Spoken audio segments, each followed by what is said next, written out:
Imagine standing on the edge of a cliff, staring out at a restless ocean as the sun dips below the horizon. Waves crash like ancient drums, This route echoing appears across promising, time, but whispering what of the secrets uncharted humanity has waters long beyond forgotten. this point? Beneath Indeed, that vast the expanse of legends water, speak of hidden treacherous under miles currents of there. shifting sands and crushing pressure, could lie the ruins of the greatest mystery of all time, Atlantis.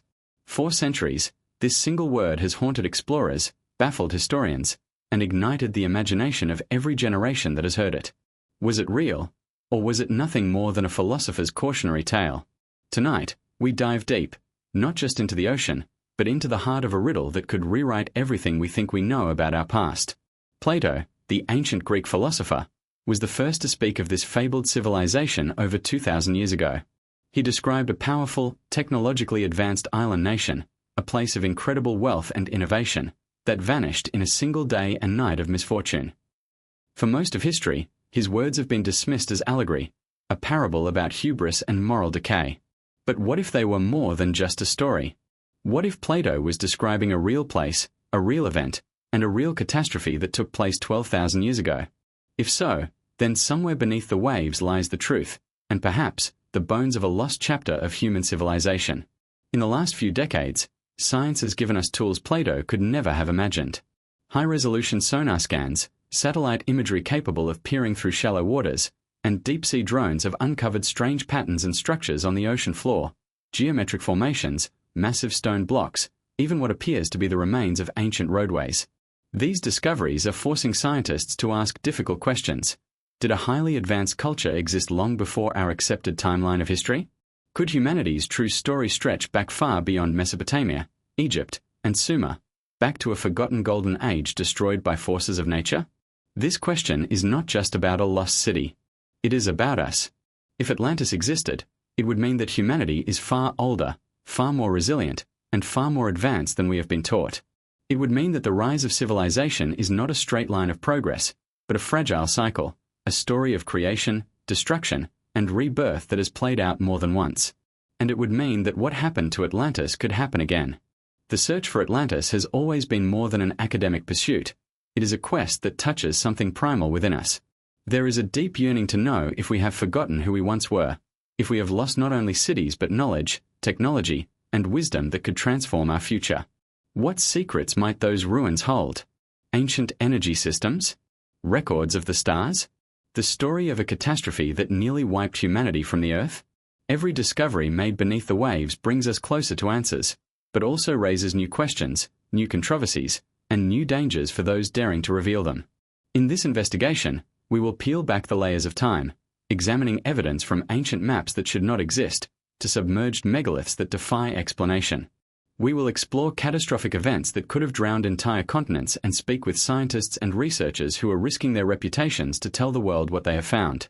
We will look at genetic clues that hint at displaced survivors spreading across the globe and dive into myths, legends, and esoteric teachings that may preserve the memory of Atlantis in symbolic form. And we will face the skeptics head-on, weighing their arguments as we decide for ourselves what is myth, what is science, and what is being deliberately hidden. This is not just history. This is a detective story on a planetary scale. Each clue we uncover will bring us closer to the truth, but also deeper into the mystery. And by the time we reach the end, you may find yourself questioning not only where Atlantis was, but why its memory was buried, and what it means for the future of humanity. Because if Atlantis truly existed, and if it was destroyed by a natural disaster, then we may not just be looking into the past. We may be looking into a mirror, one that reflects a warning for us today. So sit back, clear your mind, and prepare to dive.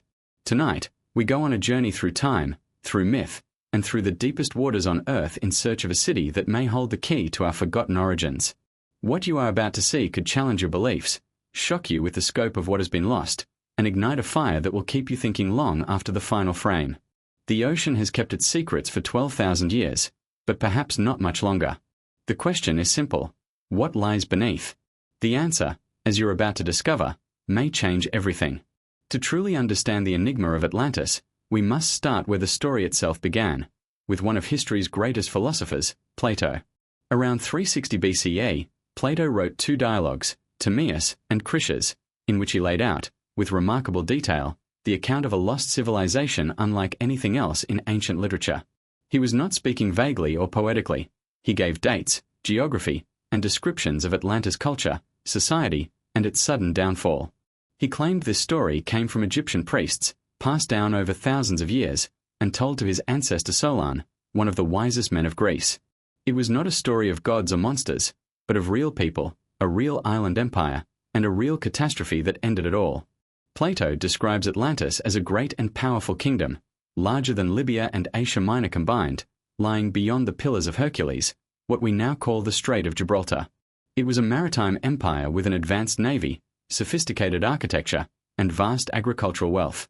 Its capital city, he wrote, was built with concentric rings of land and water, protected by mighty walls and adorned with temples plated in orichalcum, a mysterious metal said to gleam like fire. This was not a simple village but a thriving metropolis, the crown jewel of a civilization that commanded much of the known world. But Plato's tale was not merely a celebration of Atlantis' greatness. It was a warning. According to him, the Atlanteans became corrupt, arrogant, and power-hungry, seeking to dominate the Mediterranean and beyond. Their hubris angered the gods, and in response, the island was struck by earthquakes and floods so violent that in a single day and night, Atlantis sank beneath the sea and was lost forever. This story has gripped imaginations for over 2 millennia because it is more than a myth. It is a tragedy on a civilizational scale. A golden age, suddenly and violently extinguished. Historians have long debated how literally we should take Plato's account. Some see it as a moral allegory, a cautionary tale meant to teach lessons about pride and downfall, just as his other writings often explore moral and philosophical themes. But others argue that Plato was far too specific, far too detailed, to be inventing pure fiction. He names exact measurements, the size of the island, the arrangement of its harbors, even the layout of its temples. He places the destruction at approximately 9,000 years before Solon's time, which would put the event around 11,600 years ago, eerily close to the end of the last ice age, when sea levels were rising dramatically around the world. The fact that Plato attributes this knowledge to Egyptian priests is especially compelling. Egypt was, even in Plato's day, an ancient civilization with records stretching back thousands of years. If the Egyptians preserved the memory of a catastrophic event that destroyed a mighty island nation, it suggests the story could be rooted in real history. In fact, many researchers believe that the Egyptians inherited even older knowledge from a forgotten precursor. Civilization, perhaps the very survivors of Atlantis themselves. If this is true, then Plato may have been recording the final echo of a story that was already ancient when the pyramids were young.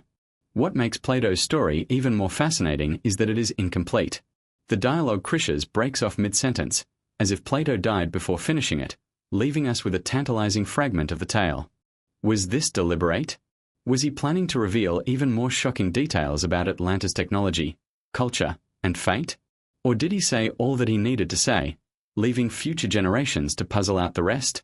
This unfinished quality has fueled centuries of speculation, as seekers of Atlantis try to reconstruct what Plato might have intended. Over time, Atlantis has become a symbol of both possibility and loss, the idea that humanity may have once achieved greatness far beyond what we imagine, only to see it wiped from the earth. Philosophers, explorers, and mystics from the Renaissance to the modern day have pored over Plato's words, trying to decode the riddle. Some have placed Atlantis in the Atlantic Ocean, near the Azores or Canary Islands. Others have argued for the Caribbean, Antarctica, or even deep within the Mediterranean itself. Each theory tries to reconcile Plato's clues with real-world geography and geology, a puzzle that has yet to be conclusively solved. This is where the story becomes truly magnetic. Plato gives us just enough information to believe Atlantis might be real, but not enough to find it easily. It is as though history itself has set before us a challenge, a quest to uncover what was lost. The specificity of his measurements, stadiums, stadia, rings of canals, dimensions of temples, tantalizes researchers because they hint at a place that could, theoretically, still be found. If even part of his description is accurate, then the ruins of Atlantis must lie somewhere beneath the sea, waiting for discovery. And yet, mainstream historians often wave away the story as fiction, an invention of Plato's mind to illustrate a philosophical point. But this dismissal leaves many questions unanswered. Why did he anchor the story so firmly in real geography? Why give it a precise timeline that aligns with known geological upheavals? And why did so many later cultures have eerily similar flood myths, all pointing to a great civilization lost beneath the waves? Plato's words are the spark that ignited this entire mystery. They are the foundation upon which every theory, every expedition, and every new discovery is built. His story continues to haunt our collective imagination, not because it is a simple fable, but because it feels like the memory of something real. Something buried, waiting to be unearthed. As we leave Plato's dialogues behind and step into the modern era, we will follow the trail of clues that explorers, cartographers, and scientists have uncovered over centuries. If Plato left us a puzzle, then humanity has been working on it for over 2,000 years, and some believe we are closer than ever to solving it. The next chapter in this search takes us into a world of ancient maps that should not exist, charts that depict lands no one was supposed to know about, and evidence that points toward an advanced seafaring civilization long before the dawn of history. The question now is, who mapped the impossible, and could they have been Atlanteans? From the moment Plato's dialogues began circulating in the ancient world, the legend of Atlantis refused to stay confined to the pages of philosophy. It was too vivid, too provocative. People wanted to know, where was this great island empire? Could it be found? And if it could, what might lie buried there? The search for Atlantis became more than a question of philosophy. It became an obsession that has echoed through the centuries, pulling in explorers, kings, and scholars alike. In the centuries following Plato's death, ancient commentators debated the veracity of his tale. Some, like Crantor, a student of Plato's own academy, reportedly traveled to Egypt to verify the story and claimed that the priests confirmed its truth. Others dismissed it as allegory, a warning against imperial hubris. But the mere possibility that Atlantis had been real was enough to plant a seed of curiosity that would grow for generations. For philosophers, Atlantis became a metaphor for the perfect society, and its fall, a warning that even the mightiest civilizations can collapse overnight. As the Roman Empire rose and then fell, much of Greece's philosophical heritage was scattered, but the Atlantis story persisted, tucked away in manuscripts that would resurface during the European Renaissance. It was during this period that the legend truly captured the imagination of explorers. When the Age of Discovery began in the 15th and 16th centuries, European sailors were crossing oceans, charting coastlines, and encountering new lands. The possibility that one of these lands might be the fabled Atlantis was too enticing to ignore. Renaissance scholars pored over Plato's descriptions with fresh eyes, trying to match his measurements to real geography. Some pointed to the Canary Islands or the Azores, noting that they sit beyond the Pillars of Hercules, just as Plato had said.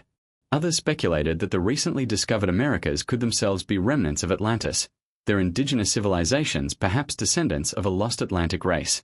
This was not mere idle speculation. Kings and queens financed voyages in part on the hope of finding lost continents, ancient riches, and forgotten wisdom. During this time, cartographers began to produce maps that hinted at knowledge far older than their own era.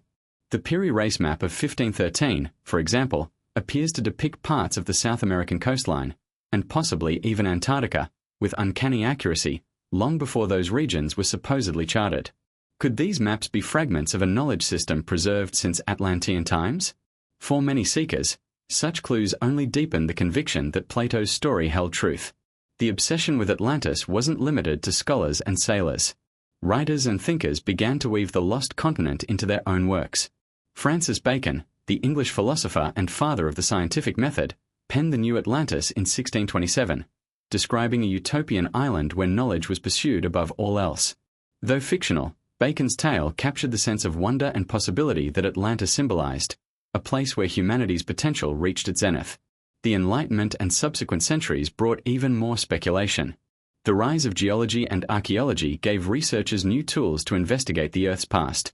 When fossils of tropical plants and animals were found in regions that were now icy and barren, some argued this was evidence of sudden, catastrophic changes in Earth's climate, changes that could have sunk a continent. The 19th century saw a proliferation of theories placing Atlantis everywhere from the Caribbean to the Arctic, each researcher convinced they were closing in on the truth. Perhaps no single figure popularized Atlantis more in the modern era than Ignatius Donnelly, whose 1882 book Atlantis, The Antediluvian World, became a sensation. Donnelly argued passionately that Atlantis was the true cradle of civilization, the source of agriculture, metallurgy, and even the myths of gods that appeared across cultures. He linked Atlantis to the Great Flood and claimed its refugees had spread knowledge worldwide after the disaster. Though mainstream academia dismissed his work, Donnelly's book inspired generations of adventurers, occultists, and pseudoscientists to take up the quest. By the early 20th century, the Atlantis craze was unstoppable. Psychics and mystics like Edgar Cayce began giving readings about the lost continent, claiming it would rise again and that great crystals of power still lay buried beneath the sea. Explorers searched the Atlantic seafloor, the Sahara Desert, and even Antarctica for ruins. Each failed expedition only seemed to heighten the mystery, convincing seekers that they were on the brink of discovery. What makes this obsession so enduring is its emotional power. Atlantis is not just a place, it is an idea. It represents both humanity's highest potential and its greatest cautionary tale. To find Atlantis is to find proof that we are part of a story much grander, much older than we have been taught. It is to confront the possibility that history as we know it is incomplete, perhaps even deliberately incomplete. And so, from the time of Plato until today, the search has continued. Kings have commissioned voyages, scientists have scanned the seabed, and dreamers have stared at maps late into the night, tracing coastlines and wondering what lies beyond the edges. The quest for Atlantis is a quest for ourselves, for the roots of human civilization, for the origin of our myths, for the moment we first rose and fell. But to solve the puzzle of Atlantis, we must follow every clue, and the next piece of evidence may lie not in books or legends, but in maps that seem to defy the very timeline of history. Maps that show lands that shouldn't be there, drawn centuries before modern discovery. Maps that whisper of an ancient memory, perhaps drawn from the very hand of Atlantis itself. If Plato's words lit the spark of the Atlantis mystery, ancient maps poured fuel onto the fire. These charts, drawn long before the modern age of exploration, seem to depict coastlines, islands, and features that should have been completely unknown to the civilizations that created them. Some even appear to show the world as it might have looked thousands of years ago, before ice covered Antarctica, before sea levels swallowed entire continental shelves, before human memory forgot that there was once more land than sea. For those seeking Atlantis, these maps are not just curiosities. They are potential roadmaps leading to the truth. One of the most famous of these maps is the Piri Reis map of 1513. Compiled by the Ottoman admiral and cartographer Piri Reis, it is drawn on gazelle skin parchment and shows parts of Europe, Africa, and the Americas with astonishing accuracy for its time. What makes the map truly controversial, however, is its depiction of the southern Atlantic and what many believe to be the coast of Antarctica, not as an ice-covered wasteland, but as an ice-free landmass with detailed inlets, rivers, and mountains. Antarctica would not officially be discovered until 1820, and even then, its true shape would remain unknown until the 20th century. How could Piri Reis have mapped it 3 centuries earlier? Piri Reis himself claimed that his map was not entirely his own work. He said it was based on 20 charts and 8 mappae mundi, some ancient, some contemporary, and some even dating back to the time of Alexander the Great. Could he have had access to fragments of a knowledge system stretching back to prehistory? If those source maps were copies of copies, passed down through forgotten libraries, then perhaps they preserved information about coastlines as they were before the last ice age, over 10,000 years ago. If true, this would imply that some ancient civilization, perhaps Atlantis itself, had mapped the world in detail long before history officially began. And the Piri Reis map is not alone. The Orontius Phineas map of 1531 also appears to show Antarctica with remarkable accuracy, again without its thick ice cap. The rivers and mountain ranges correspond strikingly well with what modern satellite surveys have revealed beneath the ice sheet. Then there is the Boische map of 1737, which depicts Antarctica as 2 separate landmasses divided by a channel, a feature confirmed only in the 20th century through seismic surveys. Each of these maps seems to echo the same mysterious knowledge, as though multiple sources were drawing from an even older original. Skeptics argue that these similarities could be coincidence or that the coastlines are simply distorted depictions of South America or invented guesses by creative mapmakers. Yet the level of accuracy, particularly in the interior details of Antarctica, makes such coincidence difficult to accept. When rivers drawn centuries ago match rivers discovered only in the past few decades, one has to wonder whether someone in the distant past actually saw these lands as they were, when the ice sheets had melted, when sea levels were lower, when much more of the Earth's surface was habitable. These maps raise another provocative question. If ancient mariners had charted coastlines we only rediscovered in modern times, then they must have possessed advanced navigation techniques. Accurate mapping requires knowledge of latitude and longitude, careful measurement of distances, and often astronomical observation. Such capabilities were not thought to have been developed until relatively recently in human history. Could this be evidence that a sophisticated, seafaring culture existed during the late Ice Age, one capable of global exploration and charting? If so, Plato's account of a powerful maritime empire begins to sound far less like allegory and more like memory. For Atlantis researchers, these maps are invaluable clues. Some theorize that they could point toward locations of now submerged lands that may have been centers of population, perhaps even the capital city of Atlantis itself.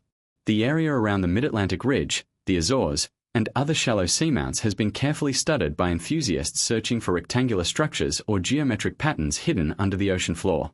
Could these maps have been guiding humanity back to its lost heritage for centuries, hidden in plain sight on the walls of museums and archives? Even beyond Atlantis, the implications of these maps are staggering. They suggest that human history is far older and far more complex than we have been taught. If knowledge survived from a prehistoric civilization through the Great Floods, then that knowledge could have been passed to the Egyptians, the Sumerians, and other early cultures that appear to have sprung into existence suddenly and fully formed. This could explain the uncanny architectural similarities between civilizations separated by oceans, the pyramids of Egypt and Mesoamerica, the megaliths of Europe and Asia, and the precise astronomical alignments shared across the globe. But perhaps the most chilling implication of these maps is what they might be telling us about the fate of such a civilization. If these coastlines were mapped when sea levels were lower, then whoever mapped them lived in a world very different from ours, a world on the brink of catastrophe. When the last ice age ended, glacier melted, sea levels rose by more than 300 feet, and entire continental shelves vanished underwater. If Atlantis was real, this was likely the moment it disappeared. The maps, then, may be the last surviving memory of a world that no longer exists, a world swallowed by the ocean in a geologic instant. And so, these maps serve as both clue and warning. They invite us to search deeper, to look beyond what we think we know about human history. They tease us with glimpses of a forgotten age, daring us to imagine what else might be hidden under the waves. If fragments of this knowledge survive through thousands of years, perhaps other fragments still exist, in ruins buried beneath the sea, in stone structures built on coasts that are now submerged, in the oral traditions of peoples who remember a great flood that changed everything.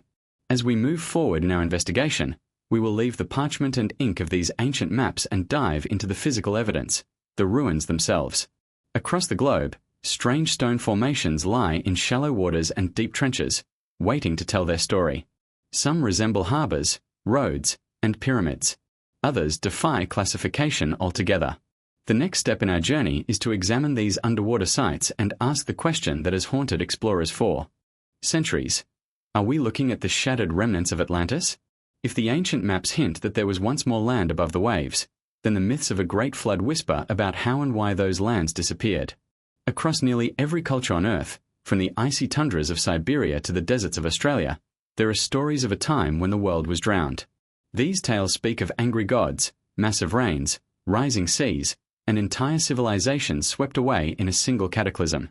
Could these flood myths be more than just symbolic cautionary tales?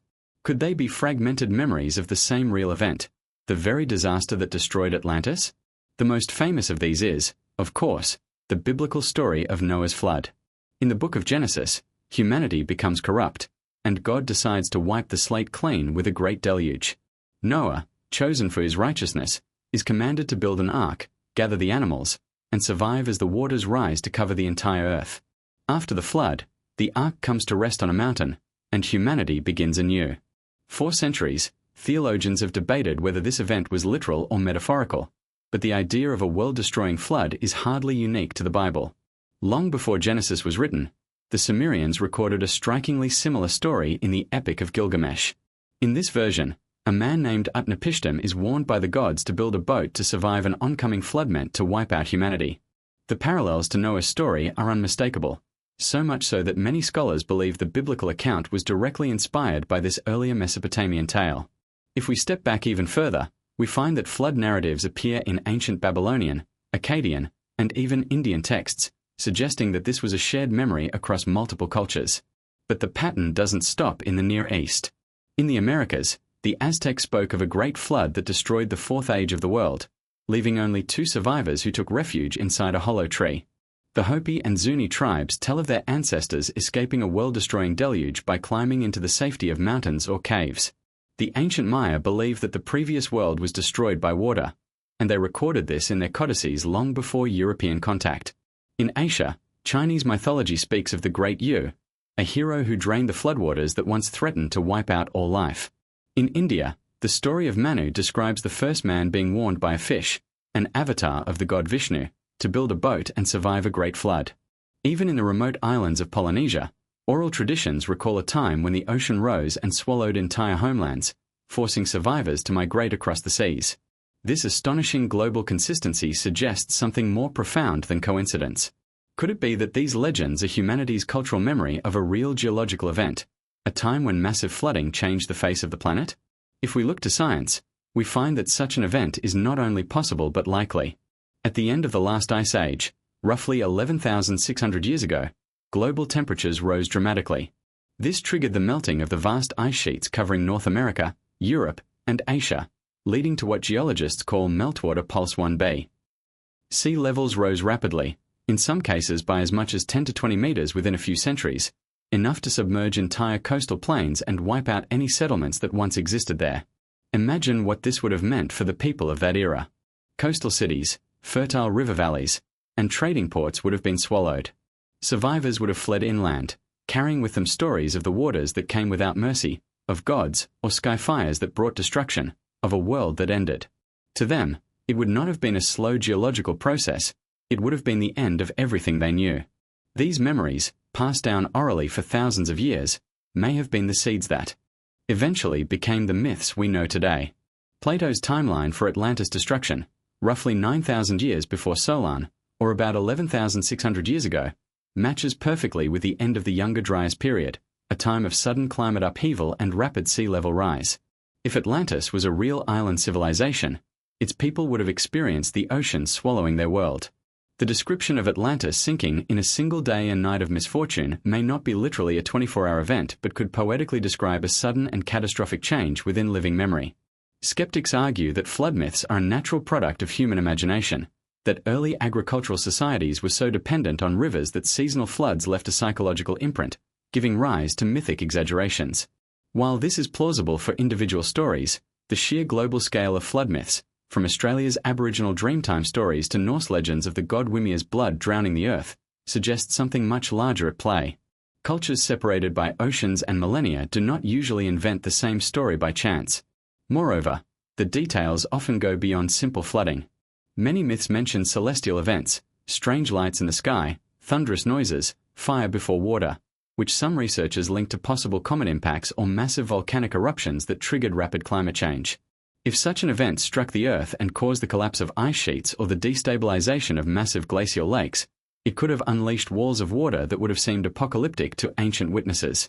For seekers of Atlantis, these myths are not merely stories but testimonies from the deep past. They form a chorus, each voice echoing the same tragedy: a world destroyed, a few survivors left to rebuild, and a warning to future generations. These survivors may have been the ones who spread across the world, bringing with them fragments of their lost knowledge, the seeds of agriculture, architecture, and astronomy that appear so suddenly in the archaeological record. As we connect these threads, a picture begins to emerge, one of a global catastrophe remembered everywhere, one that may have erased a chapter of human civilization from the record. If this is true, then the search for Atlantis is not just about finding a single city, it is about uncovering the entire lost world that vanished with it. In the next section, we will confront the skeptics head-on. Mainstream archaeology often dismisses Atlantis as pure myth, but with these flood legends and the mounting geological evidence, that stance may no longer be so secure. The battle between legend and science is intensifying, and the next discoveries may finally tilt the balance. For centuries, Atlantis has occupied a peculiar space between myth and history. While explorers, mystics, and adventurers have chased its shadow across the globe, the academic world has often stood firm. Atlantis, they say, is nothing more than a story. To many mainstream archaeologists and historians, Plato's tale was never meant to be taken literally. It was a parable, a moral warning about hubris, imperialism, and the inevitable downfall of corrupt societies. This dismissal is not born purely of skepticism. It is rooted in a commitment to evidence, a demand for physical proof before rewriting the timeline of human civilization. Archaeology, as a science, depends on tangible artifacts, ruins, tools, inscriptions, bones, and datable materials that can be analyzed and catalogued. The problem with Atlantis is that no universally accepted ruins have ever been found. There is no ancient city, no confirmed inscriptions, no definitive remains of this alleged empire. To most scholars, This absence speaks louder than all of Plato's words. Extraordinary claims require extraordinary evidence, they argue, and so far, Atlantis has provided only extraordinary speculation. Plato's story, they point out, is unique in ancient literature. No other Greek writer before him mentions Atlantis. Herodotus, known as the father of history, makes no reference to it, even though he wrote extensively about Egypt and its priests. To skeptics, this suggests that Plato invented the story whole cloth, perhaps to dramatize his philosophical points about the ideal society. In Timaeus and Critias, he places Atlantis as the antagonist, a once virtuous nation that became corrupt and sought to conquer the known world, only to be punished by the gods. The narrative mirrors his political philosophy, that societies which lose their moral compass are doomed to fall. Furthermore, scholars argue that Plato was writing during a time when Athens was still recovering from the devastation of the Peloponnesian War. His story may have been a reflection of Athens' own rise and fall, a way to teach his contemporaries about the dangers of pride and the necessity of justice. In this interpretation, Atlantis was never meant to be a historical record, but a thought experiment, a cautionary myth disguised as history. Mainstream geology also weighs in on the debate. The idea that an entire continent or massive island sank into the ocean in a single day and night is geologically problematic. Continents do not simply sink. Plate tectonics moves landmasses slowly, over millions of years. While earthquakes and tsunamis can devastate coastlines, the sudden disappearance of a landmass the size Plato describes would leave unmistakable geological scars. So far, no such evidence has been conclusively found on the ocean floor. And yet, this hardline skepticism has not silenced the mystery. If anything, it has fueled it. Each time scientists dismiss Atlantis as fantasy, seekers redouble their efforts, looking for that one discovery that will overturn the consensus. Part of the tension comes from the nature of archaeology itself, a field where new discoveries can, and frequently do, rewrite what was previously considered settled history. The city of Troy, once believed to be a Homeric myth, was uncovered in the 19th century. The ruins of Göbekli Tepe in Turkey, over 11,000 years old, shocked archaeologists by proving that complex megalithic architecture existed millennia earlier than anyone thought possible. If Troy and Göbekli Tepe could rewrite history, could Atlantis do the same? Some archaeologists acknowledge this possibility, cautiously leaving the door open. They argue that while there is no hard evidence for Atlantis yet, the idea that advanced human cultures existed earlier than we think is no longer entirely implausible. The rapid rise of civilization after the Ice Age, the sudden appearance of agriculture, monumental architecture, and writing systems, all suggest there may have been precursors we have yet to discover. If such a culture were coastal and its cities were inundated by rising seas, the evidence could still lie hidden under hundreds of feet of water. This is where modern technology begins to challenge the skeptic's position. With sonar mapping, satellite imaging, and underwater drones revealing more of the seafloor than ever before, anomalies are beginning to appear, geometric patterns, massive stone structures, and possible man-made formations that are forcing even cautious scientists to take notice. These discoveries do not yet amount to proof, but they hint that something significant may be waiting to be found. And here lies the heart of the conflict. Science demands evidence, while the legend of Atlantis demands faith, or at least curiosity, to keep searching. It is a delicate balance between skepticism and open-mindedness. Some researchers warn against the dangers of confirmation bias, of seeing what we want to see in random rock formations. Others argue that refusing to look at all is just as dangerous, closing the door on potentially revolutionary findings. The clash between science and legend is more than an intellectual debate. It is a drama unfolding in real time. On one side stand those who insist that until Atlantis is dug up, it remains a myth. On the other stand explorers, independent researchers, and even a handful of renegade academics who believe that the evidence is slowly mounting, that the story Plato told was grounded in fact. Somewhere between these two extremes may lie the truth. As the skepticism builds, so does the tension. The legend refuses to die, and the evidence, though elusive, continues to surface in tantalizing fragments. To move forward, we must now dive into the ocean itself, where the most compelling clues are found not in libraries, but on the seafloor. There, in the darkness, lies the next chapter of our investigation, one that may finally reveal whether science or legend will have the last word. If the debate between skeptics and believers has raged for centuries on land, the next great frontier in the search for Atlantis lies beneath the sea. For most of human history, the ocean floor was a realm of total mystery, dark, unreachable, and hostile to exploration. But in the last few decades, technology has given us new eyes to pierce the depths. What we are beginning to see down there is nothing short of astonishing. For the first time in history, we have the ability to systematically search for the ruins of a lost civilization, if they exist, hidden under miles of water. The turning point came with the advent of sonar mapping in the mid-20th century. Using sound waves, scientists could create detailed maps of the seafloor, revealing mountains, valleys, ridges, and trenches that were previously invisible. What they discovered was that the ocean floor is not flat but incredibly dynamic, with features as dramatic as any found on land.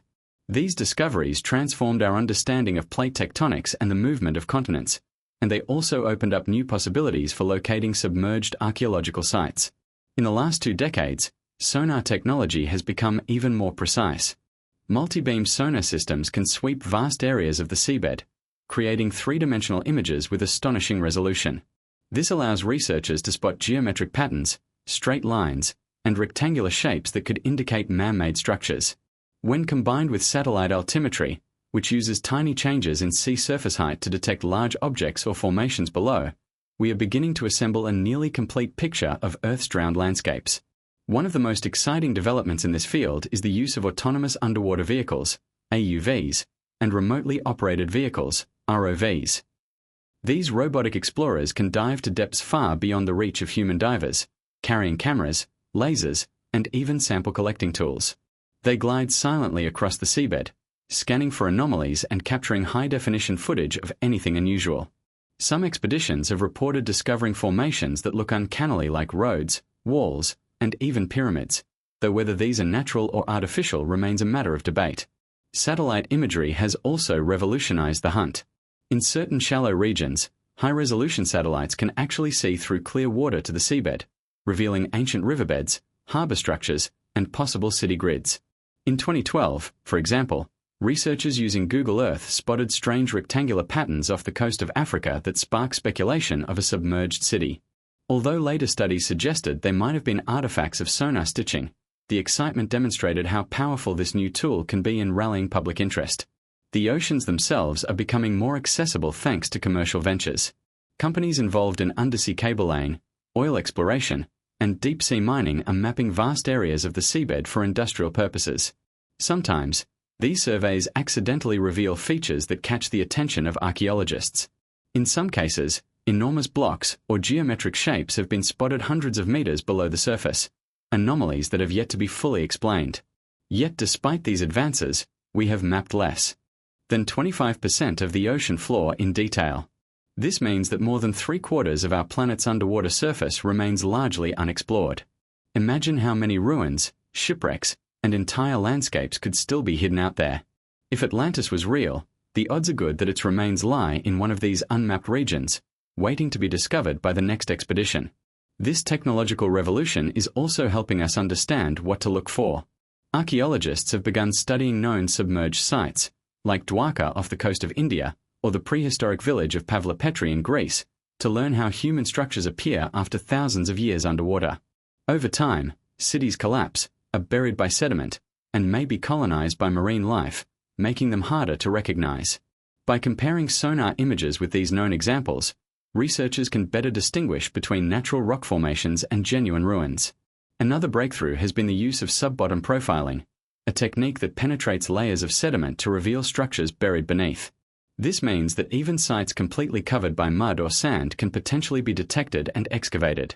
Combined with 3D reconstruction technology, scientists can now create virtual models of what these ruins might have looked like before they were submerged, a powerful tool for both research and public engagement. What makes this stage of the hunt so compelling is that we are no longer dealing purely in speculation. We have the tools to gather hard data, to photograph and measure the very places that have haunted our imagination for centuries. Every new anomaly found at the bottom of the ocean brings us closer to either confirming or disproving Plato's tale. The stakes are high. The discovery of Atlantis would be the most significant archaeological find in history, rewriting everything we know about human civilization. Of course, these technological tools also demand careful interpretation. Not every straight line or rectangular pattern is evidence of a lost city. Nature can create surprisingly geometric shapes, basalt columns, fault lines, and even coral reefs can mimic human architecture. This is why archaeologists stress the importance of corroborating sonar images with physical investigation and dating techniques. Until artifacts are retrieved and analyzed, we must remain cautious. Nevertheless, the momentum is undeniable. Each year, new expeditions set out armed with better technology, covering more territory, scanning deeper, and capturing higher-resolution images.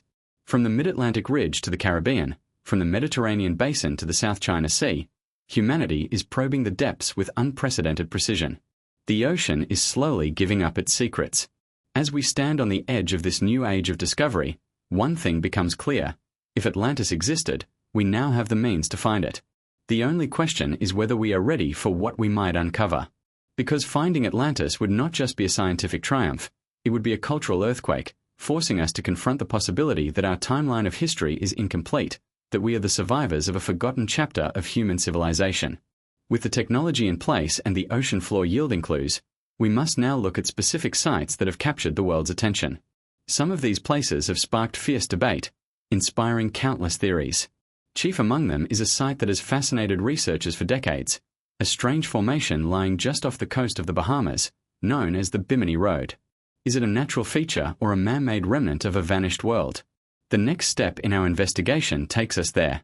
Just 50 miles off the coast of Miami, in the turquoise waters of the Bahamas, lies one of the most controversial underwater sites ever discovered, a formation known as the Bimini Road. Stretching for nearly half a mile, this strange alignment of massive, rectangular stones has captivated researchers, divers, and dreamers for decades. To some, it is nothing more than a natural beach rock formation sculpted by geological forces. To others, it is a remnant of a man-made harbor or roadway, perhaps the last surviving evidence of Atlantis itself. The Bimini Road was first brought to public attention in 1968, when a team of divers exploring the shallow waters off North Bimini Island stumbled upon a series of enormous stones lying in a near-perfect linear arrangement. The blocks are huge, some measuring 12 feet long and weighing several tons, and they appear to be deliberately placed, forming what looks like a pathway or seawall. At first glance, it is hard not to see the pattern as intentional, as though some ancient civilization built a causeway into the sea. Adding to the intrigue, the discovery came just as interest in Atlantis was reaching a fever pitch. The American psychic Edgar Cayce, often called the Sleeping Prophet, had predicted decades earlier that parts of Atlantis would rise again near Bimini in the late 1960s. When the stones were found, many took this as a fulfillment of his prophecy. Newspapers and magazines picked up the story, and soon the Bimini Road was being called the Smoking Gun, the first physical evidence of a lost civilization beneath the Atlantic. Archaeologists, however, were quick to weigh in. Studies of the stones revealed that they are composed of local beach rock, a type of limestone formed by the cementation of sand and shell fragments. Geological processes can fracture beach rock into large, rectangular blocks and leave them in roughly linear patterns along the shoreline. Over time, as sea levels rise, these formations can become submerged, giving the illusion of a paved road beneath the water. To many geologists, this explanation is sufficient. The Bimini Road is a natural formation, nothing more. But the debate is far from settled. Some researchers argue that the blocks are too regular, too evenly spaced, and too carefully aligned to be entirely natural. They point to what appear to be right angles, curved sections, and even smaller stones that seem to have been used as chock blocks, evidence, they say, of human engineering. The structure's resemblance to ancient harbour works found in the Mediterranean only fuels this speculation. Could the Bimini Road have been a breakwater or dock used by seafarers thousands of years ago, before rising seas swallowed it? Another tantalizing clue lies in the site's depth. The stones lie in just 18 feet of water, suggesting that if they were man-made, they were constructed when sea levels were significantly lower, potentially during the last ice age. At that time, much of the Bahama Bank would have been dry land, forming a large, habitable island. If a civilization flourished there, its coastal structures would now lie underwater, right where the Bimini Road is found. Over the years, expeditions have returned to Bimini repeatedly, using everything from scuba gear to submersibles to map the site in detail. Some teams have claimed to find additional stone alignments nearby, including what might be a second parallel road, as well as shapes resembling stone circles and rectangles. Each discovery reignites the controversy, keeping Bimini in the headlines and at the center of the Atlantis debate. For skeptics, these additional structures are simply more natural formations, cherry-picked to fit a desired narrative. They caution against what is known as pareidolia, the human tendency to see patterns where none exist. But for believers, the clustering of these features in one area is too coincidental to dismiss. If nature is capable of creating such precise arrangements, why don't we see more examples like this worldwide? Why does Bimini stand out? The mystery of the Bimini Road is a microcosm of the entire Atlantis debate. It sits on the boundary between geology and archaeology, between nature and culture, between skepticism and wonder. Every stone seems to whisper an invitation to look closer, to dig deeper, to imagine what might lie just beyond the edge of our understanding.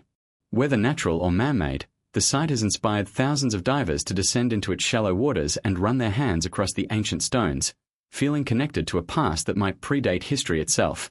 Importantly, the Bimini Road has also inspired advances in underwater archaeology. The controversy pushed researchers to develop better mapping techniques, 3D modeling, and dating methods to determine when submerged structures formed. In a sense, even if the Bimini Road turns out to be natural, it has still contributed to the larger search for humanity's lost chapters by forcing us to innovate new ways of studying the seafloor. The question remains open, and perhaps that is part of its power. The Bimini Road invites us to confront a deeper mystery. Just how much of the world's history is still hidden beneath the sea? If this site is man-made, then it stands as a direct challenge to our timeline of civilization, suggesting advanced societies were building monumental structures long before Mesopotamia or Egypt. And if it is natural, then it reminds us how easily nature can mimic the works of humankind, a warning to tread carefully as we interpret what we find on the ocean floor. As compelling as Bimini is, it is not the only site that raises eyebrows. In other parts of the world, even more dramatic discoveries have been made, including megalithic structures lying at incredible depths when no natural formation should appear. One of the most stunning of these is found off the coast of Cuba, where sonar surveys have revealed what some describe as an entire sunken city. It is to this next underwater mystery that we now turn. In the year 2001, a remarkable discovery off the western coast of Cuba sent shockwaves through the world of archaeology and reignited the debate over Atlantis. A Canadian exploration company, Advanced Digital Communications, ADC, was conducting sonar surveys in the Yucatan Channel, mapping the seabed for potential treasure shipwrecks. What they found, however, was far stranger, a massive, symmetrical formation lying more than 2,000 feet below the surface. The images showed what appeared to be huge stone structures, some resembling pyramids, others rectangular blocks, arranged in geometric patterns that stretched for miles. The site would become one of the most tantalizing underwater mysteries of the 21st century. At first glance, the sonar readings seemed almost too incredible to be true. The shapes appeared too orderly, too precise to be natural. Some structures measured hundreds of feet across, and several were stacked, as though forming walls or terraces. When the data was analyzed, it suggested that these features lay at a depth that would have been dry land at least 10,000 to 15,000 years ago, long before mainstream history acknowledges the existence of complex urban societies. Could this be evidence of a city that sank when sea levels rose at the end of the last ice age? Could this be a fragment of the fabled Atlantis that Plato described? The ADC team, led by ocean engineer Pauline Zalitsky and her husband Paulina Wienzweig, was cautious but intrigued. They knew that sonar images can sometimes create illusions, so they returned to the site with remotely operated vehicles, ROVs, to capture actual video footage. What they recorded stunned them. Giant stone blocks, some smooth and rectangular, others stacked in what looked like deliberate construction. Some blocks appeared to be carved, with right angles and flat surfaces. One shot even seemed to show a series of steps or a stair-like feature descending into the sediment. Whatever these structures were, they did not look random. The location itself is also intriguing. The site lies off the tip of the Guanahacoibes Peninsula, an area that would have been a prime piece of coastal real estate during lower sea levels. At the height of the last ice age, when so much water was locked in glacier, sea levels were hundreds of feet lower, exposing vast coastal plains. If a civilization existed in this region, its cities would now be deep underwater, exactly where these megaliths lie. Mainstream archaeologists have been hesitant to embrace the discovery. Some argue that natural processes such as faulting, sedimentation, and erosion can create geometric formations on the seafloor. They point to examples of basalt formations and coral growth that mimic man-made architecture. But supporters of the site's authenticity counter that the sheer scale and arrangement of the Cuban structures go far beyond typical natural formations. If nature carved these blocks, it did so with uncanny precision, a precision that begs for further study. Unfortunately, political and logistical challenges have limited follow-up exploration. The deep waters and strong currents of the Yucatan Channel make investigation difficult and expensive. Relations between Cuba and other nations have also complicated international research efforts. As a result, the site remains only partially surveyed, leaving many questions unanswered.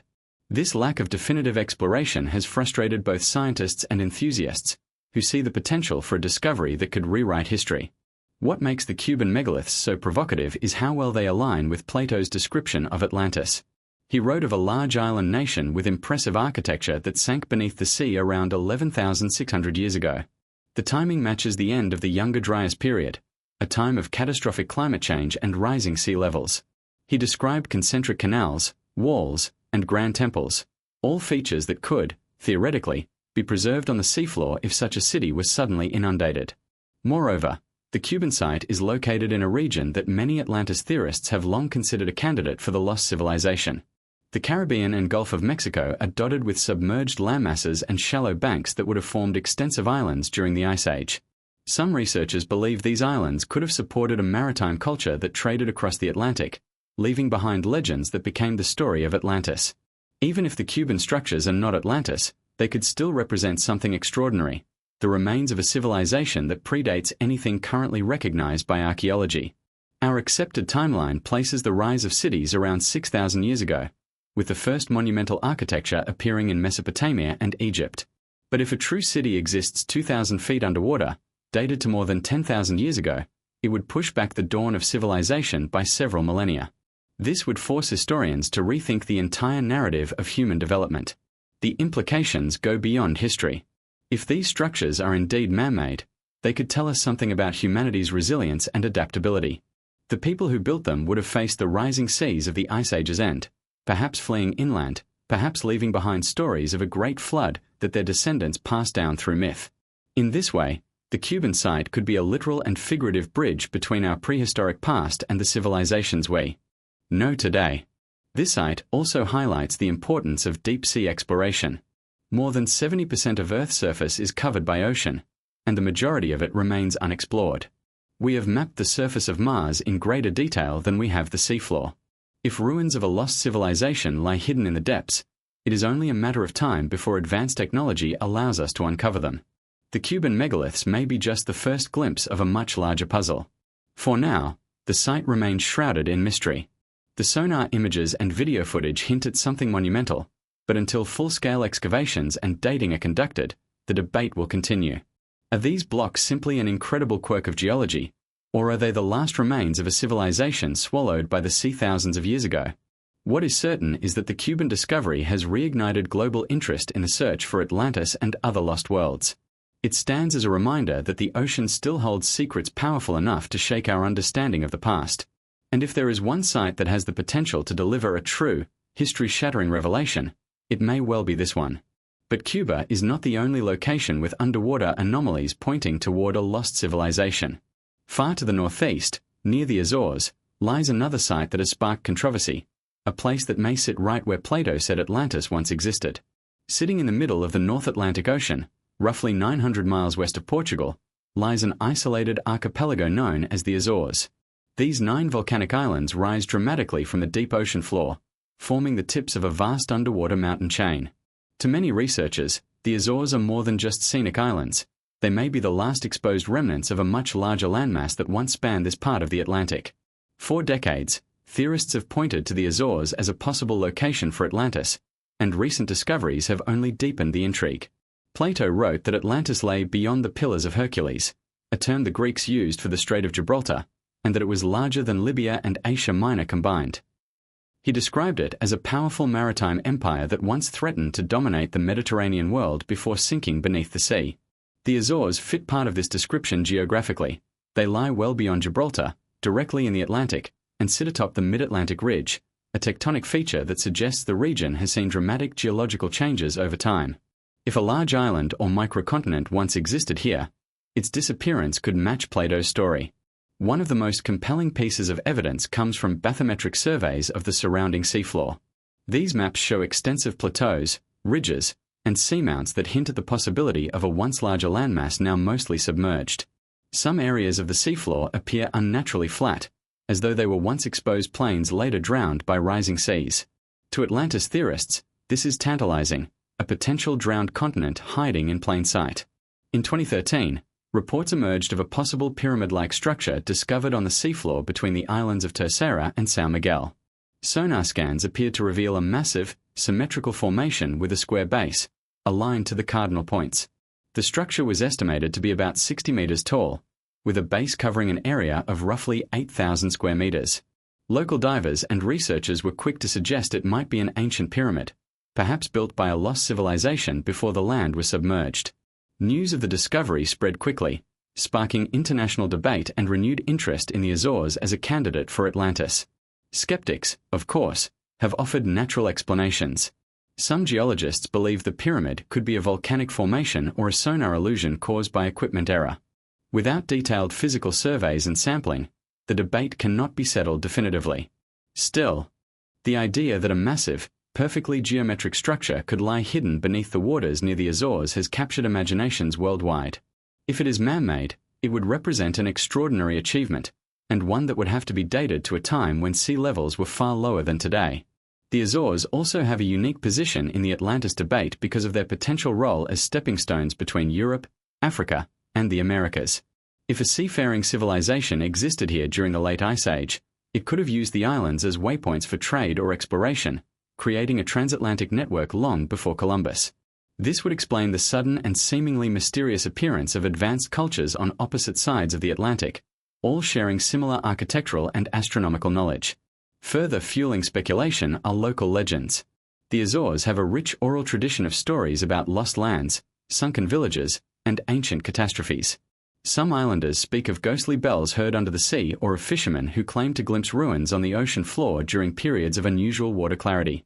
While these stories are difficult to verify, they echo the flood myths found in so many other cultures and add to the mystique of the region.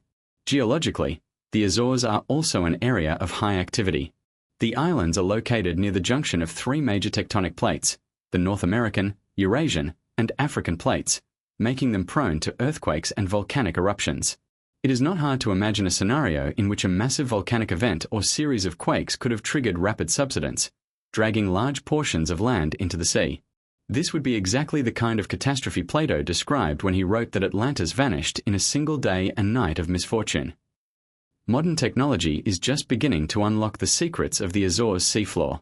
Deep-sea expeditions have identified unusual formations, including linear features and block-like shapes that could be natural or artificial.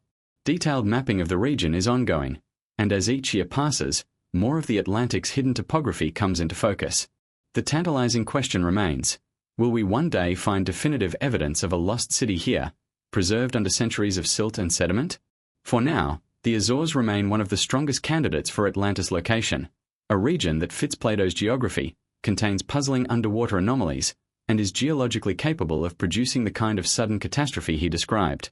Whether these anomalies turn out to be ruins or natural formations, the Azores continue to be a magnet for researchers and adventurers who believe the truth about Atlantis lies somewhere in the Atlantic depths.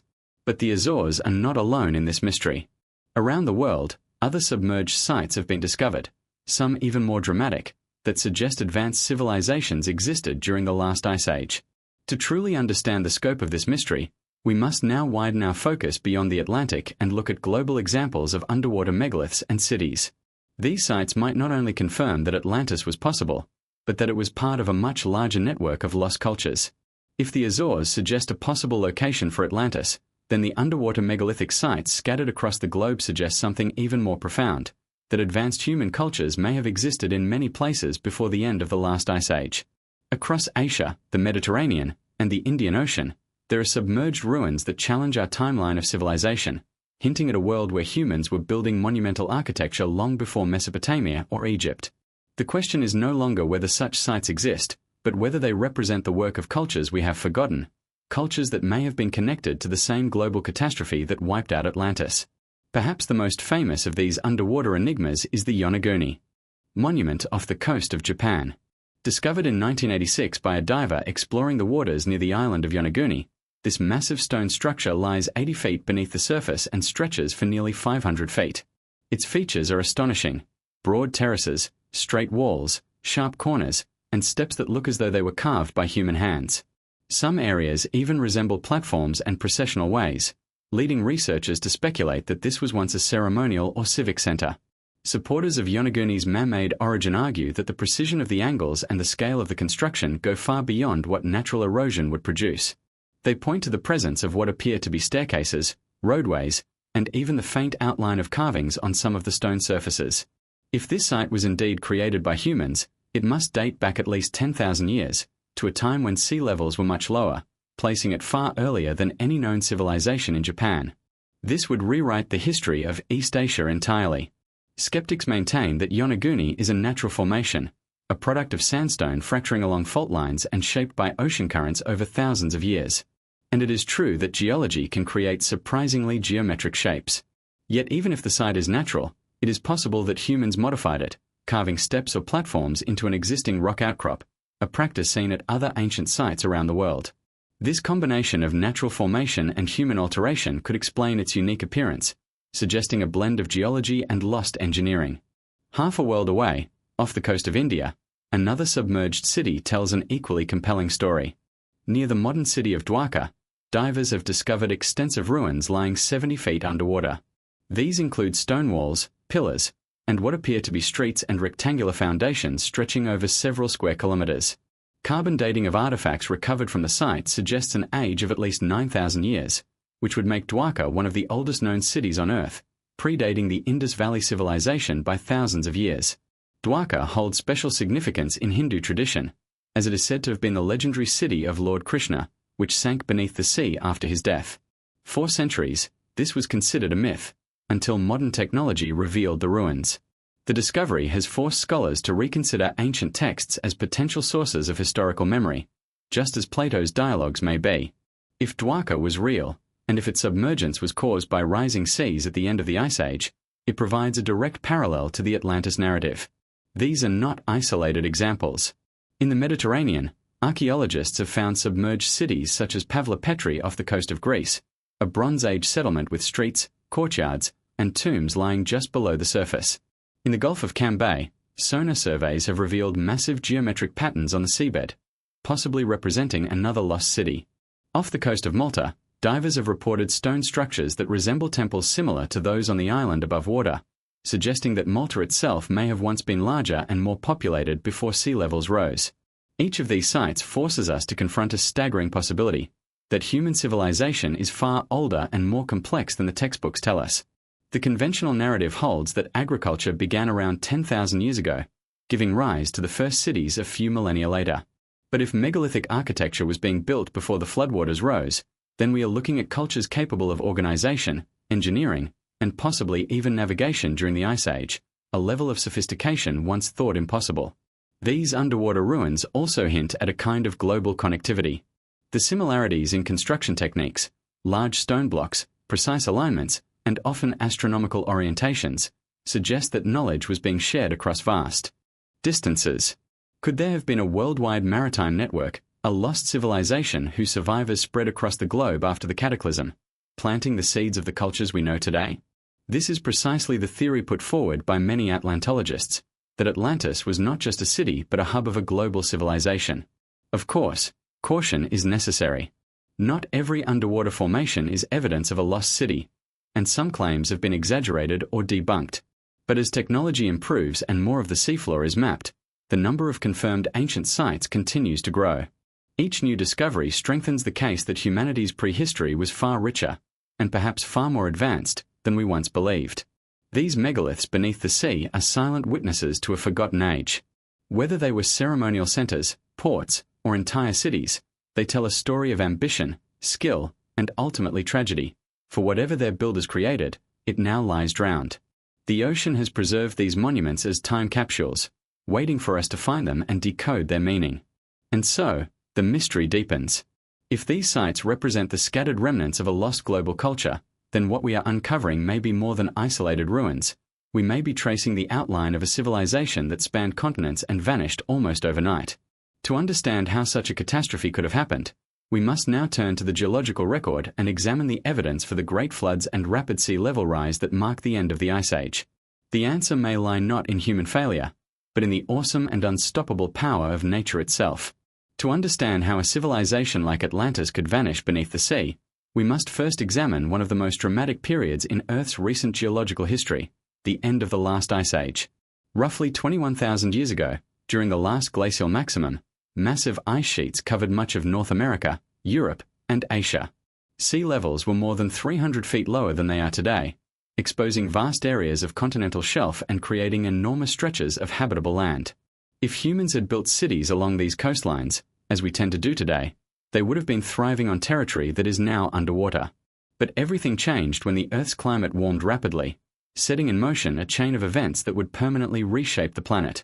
Between about 14,500 and 7,000 years ago, global temperatures rose dramatically, melting the ice sheets and causing the oceans to rise at an astonishing pace. Geologists refer to this as the deglaciation period, and within it occurred a series of events known as meltwater pulses, short, intense intervals when sea levels surged upward far faster than normal. One of the most significant of these was Meltwater Pulse 1b, which occurred roughly 11,600 years ago. During this pulse, sea levels are believed to have risen by as much as 10 to 20 meters, 30 to 65 feet, in just a few centuries, a geological blink of an eye. For any coastal civilization, such a rise would have been catastrophic. The evidence for these pulses comes from multiple independent sources. Coral reef terraces, submerged far below the surface, provide a natural record of past sea levels. By dating the corals, scientists can track when sea levels changed and how quickly. Ice core samples from Greenland and Antarctica also show sudden shifts in temperature, carbon dioxide levels, and other indicators of rapid climate change. These datasets line up remarkably well with the timing Plato gave for the destruction of Atlantis, roughly 9,000 years before Solon, or around 11,600 years ago. The cause of these meltwater pulses is still debated, but one possibility is the catastrophic release of glacial lakes. During the Ice Age, enormous lakes formed as meltwater pooled at the edges of the ice sheets. When the ice dams holding them back finally broke, trillions of gallons of water would have rushed into the oceans, raising sea levels dramatically and perhaps even disrupting global climate patterns. Such events are believed to have happened multiple times, and each one would have flooded entire regions, displacing populations and erasing coastlines. For a civilization living near the ocean, these floods would have been apocalyptic. Coastal plains would have been swallowed, river valleys drowned, and entire islands lost. Survivors would have fled inland, carrying with them stories of the deluge that destroyed their world. Over generations, these stories may have evolved into the flood myths we see across nearly every culture, myths of angry gods, torrential rains, and worlds consumed by water. The geological record and the mythological record appear to be telling the same story, just in different languages. What makes this scenario even more compelling is that the end of the Younger Dryas, the sudden cold snap that occurred just before this warming period, marks one of the sharpest climate transitions in Earth's history. Temperatures rose by several degrees within decades, a change so abrupt that some scientists believe it must have been triggered by an extraordinary event, such as a massive volcanic eruption or even an extraterrestrial impact. The Younger Dryas impact hypothesis, though controversial, suggests that a comet or asteroid struck the Earth around 12,800 years ago, igniting wildfires, throwing dust into the atmosphere, and triggering widespread extinctions. If such an event occurred, it could have destabilized the ice sheets, leading directly to the meltwater pulses that followed. For Atlantologists, this timing is electrifying. Plato wrote that Atlantis disappeared in a single day and night of catastrophe, language that could easily describe the effects of a sudden impact or a rapid sea level rise. While skeptics argue that continents do not simply sink, the idea that a low-lying island nation could be inundated by rising seas is entirely plausible. In fact, we have real-world examples of similar events. Doggerland, a landmass that once connected Britain to mainland Europe, was gradually submerged between 8,000 and 6,000 BCE, erasing a thriving Mesolithic culture. Today, Doggerland's remains lie beneath the North Sea, a haunting reminder of how quickly the ocean can consume a homeland. Geological surveys of the Atlantic seafloor have revealed massive submarine landslides, such as the Storegga slide off the coast of Norway, which could have triggered tsunamis hundreds of feet high. Such waves would have devastated any coastal settlements in their path. Combined with rising seas, these events could have destroyed not just a single city, but an entire network of coastal communities, exactly the kind of catastrophe described in Atlantis lore. Another key piece of evidence comes from drowned river systems. Sonar mapping has revealed ancient riverbeds, deltas, and estuaries now lying far below the surface of the ocean, suggesting that these areas were once dry and inhabited. If ruins exist near these ancient waterways, they could be the key to finding lost Ice Age civilizations. Already, archaeologists have discovered submerged villages, tools, and artifacts in places like the English Channel and the Gulf of Mexico, proving that human settlements were indeed drowned by post-glacial sea level rise. This convergence of data, from coral reefs, ice cores, drowned landscapes, and flood myths, paints a picture of a planet in turmoil at the exact moment Plato claimed Atlantis was destroyed. It suggests that if a civilization did exist during the late Ice Age, its sudden disappearance was not only possible but likely. The ocean we know today is a graveyard of forgotten coastlines, holding the remains of entire cultures that once thrived there. For the first time, science and legend appear to be speaking the same language. The geologic record gives us the mechanism for Atlantis' destruction, while Plato's account gives us the human story, the memory of a people who saw their world end. The challenge now is to locate physical evidence of such a culture, the stone cities, the artifacts, the traces of technology that would prove humanity's history stretches back further than we ever imagined. And that is where the story becomes even more compelling. Because as researchers dig deeper, figuratively and literally, they are finding clues that may tie these catastrophic floods to a single, world-changing event. Was it just gradual warming that melted the ice, or was there something more sudden, more violent, something that could have triggered the downfall of Atlantis in a single blow? To answer that, we must examine the Younger Dryas impact hypothesis and the possibility that Earth was struck by a comet, an event that could have turned myth into history. To explain the sudden destruction of Atlantis, as described by Plato, we must look beyond gradual climate change and consider the possibility of a single, cataclysmic event. One of the most compelling and controversial scientific theories of recent decades is the Younger Dryas impact hypothesis. This theory suggests that around 12,800 years ago, at the very end of the Pleistocene epoch, Earth was struck by fragments of a disintegrating comet or asteroid.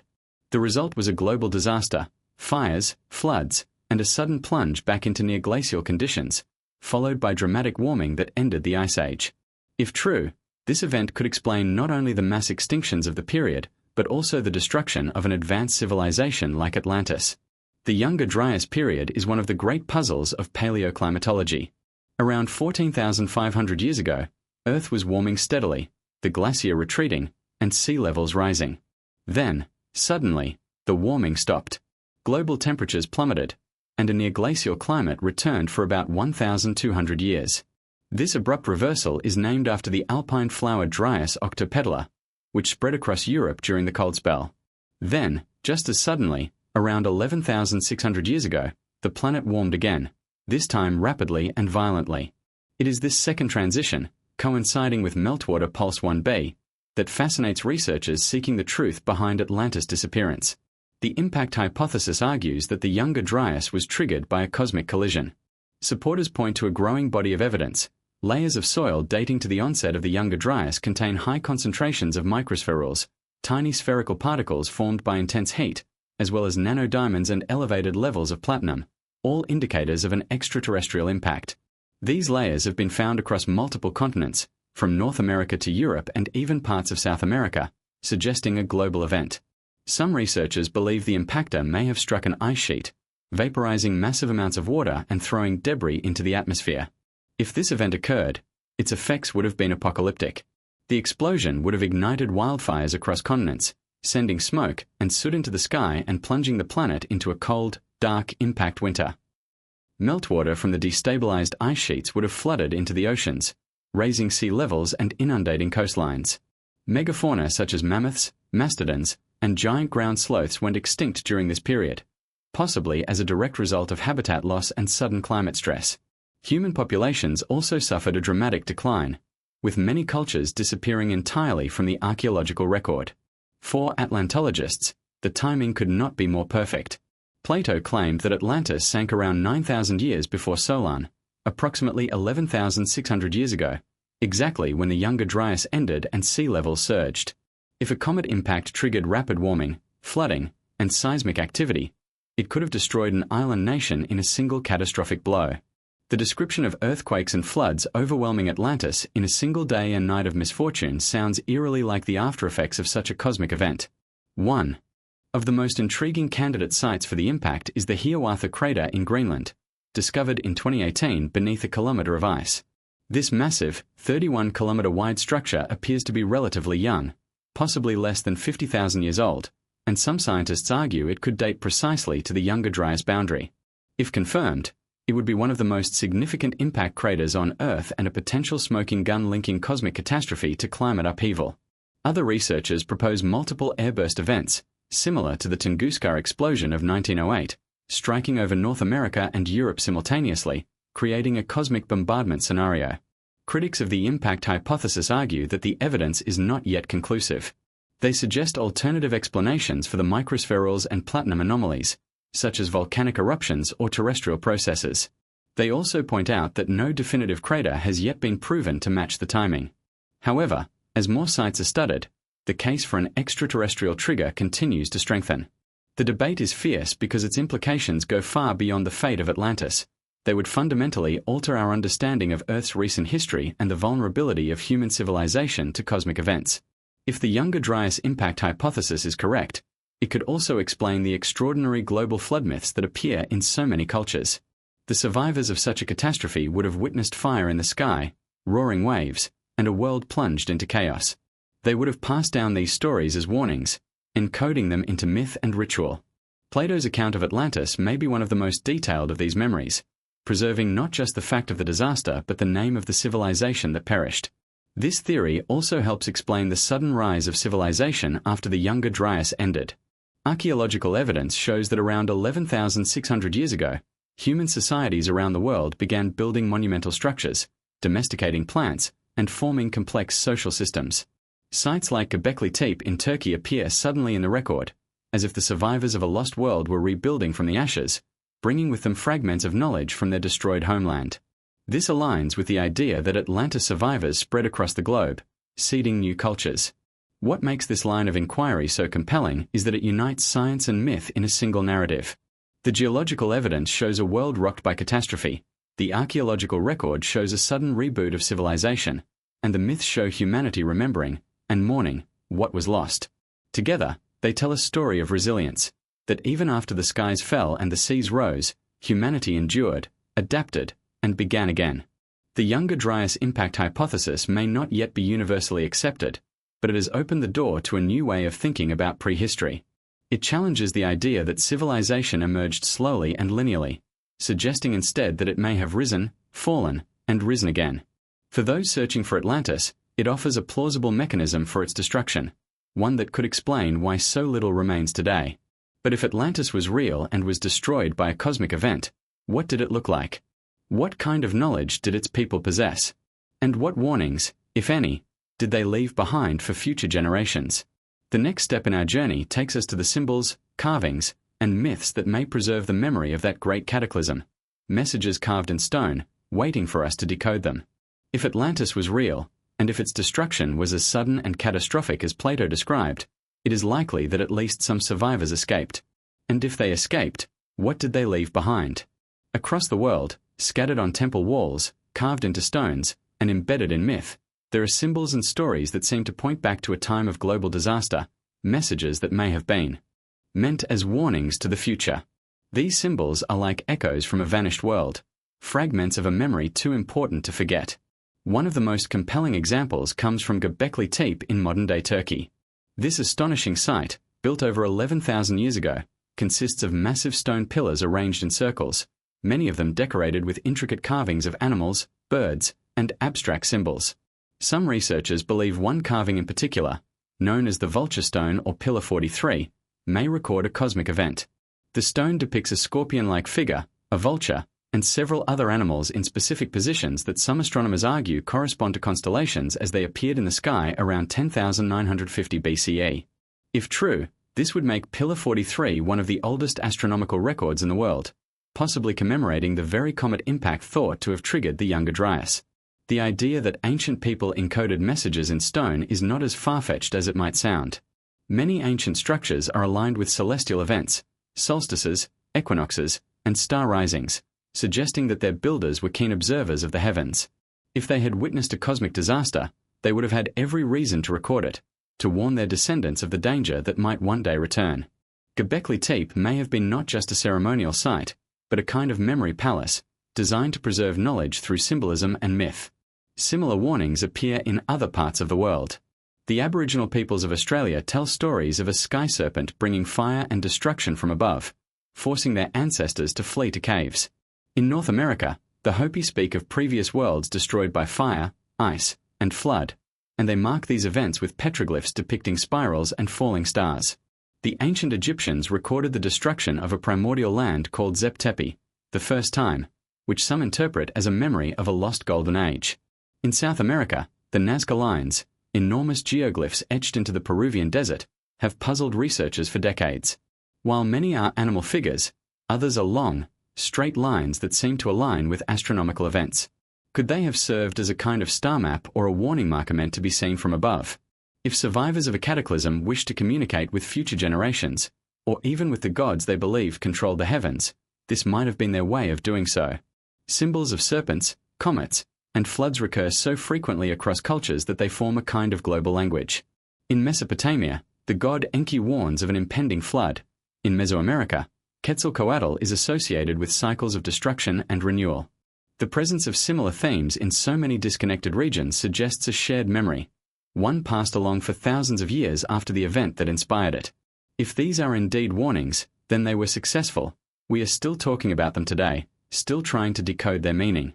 Archaeologists have also discovered curious similarities in ancient construction techniques, suggesting that knowledge was being preserved and transmitted. The megalithic architecture of sites like Sacsayhuaman in Peru, with its precisely cut polygonal stones, resembles work found in distant parts of the world. Some theorists argue that this style was not just practical but symbolic, a way of showing that the builders had inherited knowledge from a time before the flood, knowledge that connected them to a lost homeland. The challenge we face today is to separate myth from metaphor, symbol from superstition. Were these carvings and stories meant to be taken literally, as records of real events, or were they purely spiritual allegories? Modern scholars often default to the metaphorical interpretation, but as more evidence emerges of sudden climate shifts and global cataclysms, the literal reading becomes harder to ignore. If ancient people were warning us about a cosmic threat, we would be wise to listen. What makes these warnings even more urgent is that they often speak not just of past destruction but of cycles, the idea that the catastrophe that ended the previous world could happen again. The Mayan calendar, famously misinterpreted as predicting the end of the world in 2012, actually marks the end of one cycle and the beginning of another. The Hopi prophecy speaks of a fifth world that will rise after the current one is cleansed. Even Plato suggests that catastrophes are periodic, part of the natural rhythm of the earth. If there is truth in these messages, then the story of Atlantis is not just about what was lost, it is a warning about what could be lost again. Our modern civilization is as vulnerable to natural disaster as any that came before us. A comet impact, a massive solar flare, or a sudden shift in climate could plunge us into chaos, just as it may have done 12,000 years ago. The survivors of Atlantis may have tried to tell us this in the only way they knew how, through symbols carved in stone, myths told around fires, and monuments aligned with the stars. As we decode these messages, we find ourselves faced with a haunting question.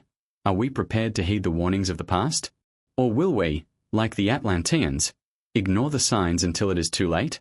To answer that, we must next look at one of the most enigmatic ancient sites on Earth, a place where the architecture itself may preserve the memory of a sunken homeland. Deep in Egypt lies the Osirian, a megalithic temple whose origins may predate the pharaohs and connect directly to the survivors of Atlantis. If any place on Earth carries the weight of humanity's forgotten past, it is Egypt. Its pyramids and temples stand as timeless guardians of a history that stretches back farther than most civilizations dare to remember. And hidden in the desert, at the ancient site of Abydos, lies one of the most enigmatic structures ever discovered, the Osirian. Unlike other temples built during the dynastic period, the Osirian is megalithic, mysterious, and possibly far older than Egypt itself. Some researchers believe it could be a direct link to the survivors of Atlantis, who brought their knowledge to the Nile Valley after their homeland was destroyed. The Osirian was uncovered in the early 20th century by archaeologist Flinders Petrie and his team. What they found shocked them: a subterranean temple built of massive granite blocks, some weighing over 50 tons. These stones were cut with such precision that they fit together seamlessly, without mortar, a technique reminiscent of the megalithic sites of Peru and other parts of the world. The style of construction is starkly different from the rest of Abydos. which features typical Egyptian sandstone temples covered in hieroglyphics. The Osirian is austere, almost cyclopean, as if it belonged to a completely different epoch. Mainstream Egyptology dates the Osirian to the reign of Pharaoh Seti I, around 1290 BCE, because it sits behind Seti's temple and shares some of its alignment. However, this assumption has been challenged by many researchers who point out that the Osirian sits at a much lower level than the surrounding structures, suggesting it was already ancient when Seti built his temple nearby. Some even suggest that Seti intentionally incorporated the Osirian into his complex, recognizing it as a sacred relic from a much earlier time. What makes the Osirian so fascinating is not just its architecture, but its symbolic significance. The temple is dedicated to Osiris, the god of resurrection and the underworld, a deity associated with death, rebirth, and the cyclical nature of time. In Egyptian mythology, Osiris was a civilizing god who brought agriculture, law, and culture to humanity before being murdered and resurrected. To those who see a connection with Atlantis, Osiris may represent a memory of the great teacher kings who came from a sunken land, bringing with them the seeds of civilization. The Osirian's construction style bears striking similarities to other megalithic sites around the globe. The use of gigantic, precisely cut stones can be seen at Sacsayhuaman in Peru, Baalbek in Lebanon, and Göbekli Tepe in Turkey. This has led some researchers to propose the existence of a global megalithic tradition, one that predates known history and may have originated with a common source, possibly Atlantis. If true, the Osirian could be one of the last standing monuments of that lost culture, preserved in the desert long after its homeland was drowned. Another compelling detail is the Osirian's alignment with the stars. Like many ancient monuments, it appears to have been designed with celestial precision, possibly aligning with the constellation of Orion, which in Egyptian mythology was associated with Osiris. If this alignment dates to an earlier epoch, it could provide clues to the temple's true age. Some archaeoastronomers have argued that its alignment would make more sense if it were constructed around 10,500 BCE, when Orion's belt was positioned differently in the sky, a date that intriguingly coincides with the end of the Younger Dryas and the supposed destruction of Atlantis. Inside the Osirian, inscriptions added during later periods praise Seti I and his achievements, but they do not explain who originally built the structure. This silence has only deepened the mystery. If Seti had constructed it, why does its style differ so dramatically from his other temples? And why is it devoid of the usual ornate carvings and decorations found in Egyptian temples of the New Kingdom? The Osirian feels almost primal, as though it were built for function rather than ceremony, a place of initiation, or perhaps a repository of knowledge meant to survive the ages. Some theorists even suggest that the Osirian could have once contained records of a lost civilization. Plato wrote that the priests of Egypt preserved the memory of Atlantis for thousands of years, passing it down through their temple traditions. Could the Osirian have been one of those sacred repositories, a place where knowledge from a sunken world was safeguarded? If so, the site's association with Osiris, the god of rebirth, becomes even more meaningful. It would represent the rebirth of knowledge after the death of a civilization.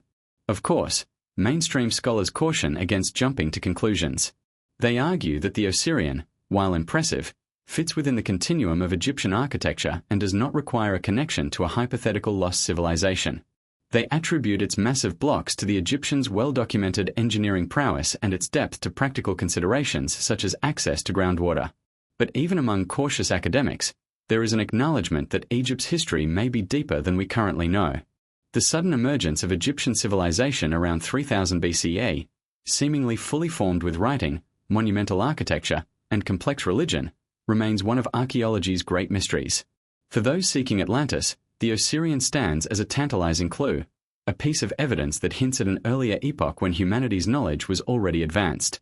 Whether it was built by Egyptians, Atlanteans, or some other forgotten culture, its mere existence challenges our timeline and invites us to look deeper into the past. And Egypt is not the only place where such enigmas appear. Across the ocean, in the Americas, colossal stone heads, pyramids, and other megalithic structures suggest that a similar civilizing influence may have touched both hemispheres. Could these be the fingerprints of the same lost culture, scattered across the globe after a great catastrophe? Our next stop takes us to Mesoamerica, where the Olmec heads and other mysterious monuments may provide another piece of the puzzle. If survivors of Atlantis fled their sinking homeland, logic suggests they would have dispersed in many directions, not only toward Egypt and the Mediterranean, but also across the Atlantic Ocean. The Americas, with their fertile coasts and vast river systems, would have been a natural destination for seafaring refugees. And indeed, the archaeological record in Mesoamerica presents us with mysteries that seem to hint at an outside influence, clues that may connect the Olmecs, one of the most enigmatic ancient cultures, to a lost civilization. The Olmecs are often called the mother culture of Mesoamerica. They flourished along the Gulf Coast of what is now Mexico, beginning around 1500 BCE, long before the Maya or Aztec empires rose to power. What makes them so puzzling is the suddenness of their appearance. The Olmecs seem to emerge fully formed, with complex urban centers, monumental architecture, a sophisticated calendar system, and an artistic tradition that influenced every later Mesoamerican civilization. It is as though a spark of knowledge ignited overnight, and some researchers believe that spark may have been lit by travelers from across the sea. The most iconic and baffling artifacts left by the Olmecs are their colossal stone heads.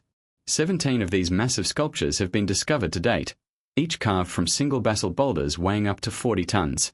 The heads stand as tall as 11 feet and depict individuals with distinctive features, including broad noses, full lips, and elaborate headgear.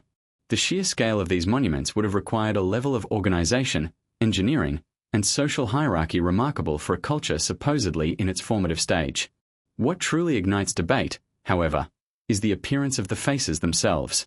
Some researchers have pointed out that the features of the Olmec heads do not resemble the typical Mesoamerican population but appear to represent a diverse range of physiognomies, some with African-like features, others more Eurasian. Mainstream archaeologists caution against overinterpreting these traits, arguing that they fall within the range of indigenous diversity. But to those who see a connection to Atlantis, the heads may depict foreign leaders or visitors, perhaps the very refugees who helped found the Olmec civilization. The Olmecs were also skilled astronomers and builders. Their city of La Venta was laid out with a precise orientation, aligning with celestial events such as the rising of specific stars and the solstices. This level of astronomical knowledge appears suddenly in the archaeological record, as if inherited rather than slowly developed. Some theorists argue that this echoes Plato's description of Atlantis, where astronomy and geometry played a central role in urban planning.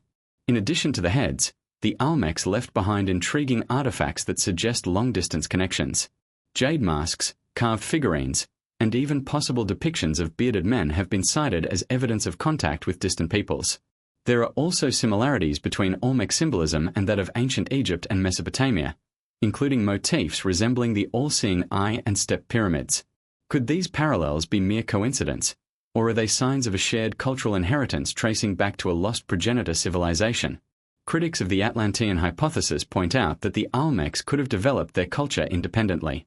They argue that the appearance of advanced traits is not evidence of outside influence but rather a natural result of human innovation. Cultures can and do experience sudden leaps forward, particularly when population density, trade, and environmental conditions reach a tipping point. To them, invoking Atlantis is unnecessary when the Olmecs themselves were clearly capable of extraordinary achievements. But the question remains, why do so many early civilizations, in Egypt, Mesopotamia, the Indus Valley, and Mesoamerica, appear so suddenly, with advanced knowledge already in place? The idea that they were all influenced by a common source is not so far-fetched. If an advanced maritime culture was destroyed by the cataclysms at the end of the Ice Age, its survivors may have spread across the world, planting seeds of civilization wherever they landed. The Olmecs could represent one such outpost, preserving fragments of Atlantean knowledge. The mystery deepens when we consider the geologic context. During the Ice Age, sea levels were much lower, and much of the Caribbean basin may have been exposed as dry land. Some researchers speculate that a large landmass or series of islands once connected parts of the Gulf of Mexico and the Caribbean, making travel between the Old World and the New easier than it is today. If this is true, then contact between continents could have occurred long before Columbus, and long before history remembers. Even in South America, there are tantalizing clues. The megalithic sites of Pumapunku and Tiwanaku in Bolivia feature stonework so precise that it seems almost impossible with primitive tools. Some of the blocks weigh hundreds of tons and are cut with perfect right angles and interlocking joints. Local legends speak of Viracocha, a bearded god who arrived from across the sea to teach humanity agriculture, architecture, and law. Could this be another memory of Atlantean survivors bringing civilization to a devastated world? While definitive proof remains elusive, the convergence of evidence, sudden cultural fluorescence, monumental architecture, advanced astronomy, and shared myth is difficult to ignore. At the very least, It suggests that humanity's story in the Americas is far older and more complex than we have been taught. And if the Americas were touched by survivors of Atlantis, then the lost civilization was truly global in scope, its influence reaching across oceans and shaping the destiny of continents. The idea of Atlantis in the Americas is not new. From the time of Columbus, explorers speculated that the Caribbean islands might be remnants of the sunken continent. In the 19th and 20th centuries, numerous authors placed Atlantis in the Gulf of Mexico, the Yucatan, or the Caribbean, citing submerged ruins and local traditions of a great flood. While many of these early theories were speculative, modern discoveries of submerged cities, pyramids, and causeways are forcing us to revisit the question with fresh eyes. If the Americas were indeed part of the Atlantis story, then genetic evidence might hold the next great clue. By tracing the movement of ancient populations, we may be able to confirm whether there was a sudden influx of foreign peoples into the Americas around the time Plato described Atlantis' destruction. Our next section will explore these genetic links, and whether DNA can reveal the fingerprints of a vanished civilization that once spanned the globe. If Atlantis truly existed and was destroyed in a cataclysm, the most enduring legacy of its people might not be in stone, but in blood. Ruins can crumble, myths can be distorted, but genetic material carries a record of human journeys across millennia. Modern advances in population genetics are revealing surprising patterns, sudden migrations, population bottlenecks, and genetic mixing events that may align with the timeline of Atlantis' destruction. Could it be that the descendants of Atlantis are still among us, their DNA holding the last whisper of a lost world? Genetic studies have shown that around 10,000 to 12,000 years ago, precisely when Plato dated the fall of Atlantis, humanity underwent significant upheavals. The end of the Ice Age forced massive migrations as people fled rising seas, abandoned coastal plains, and moved into newly habitable regions. This period saw what geneticists call admixture events, when previously separate populations suddenly mixed. In Europe, for example, the genetic record shows the arrival of new groups that blended with Mesolithic hunter-gatherers, introducing new traits and cultural practices. Where did these newcomers come from?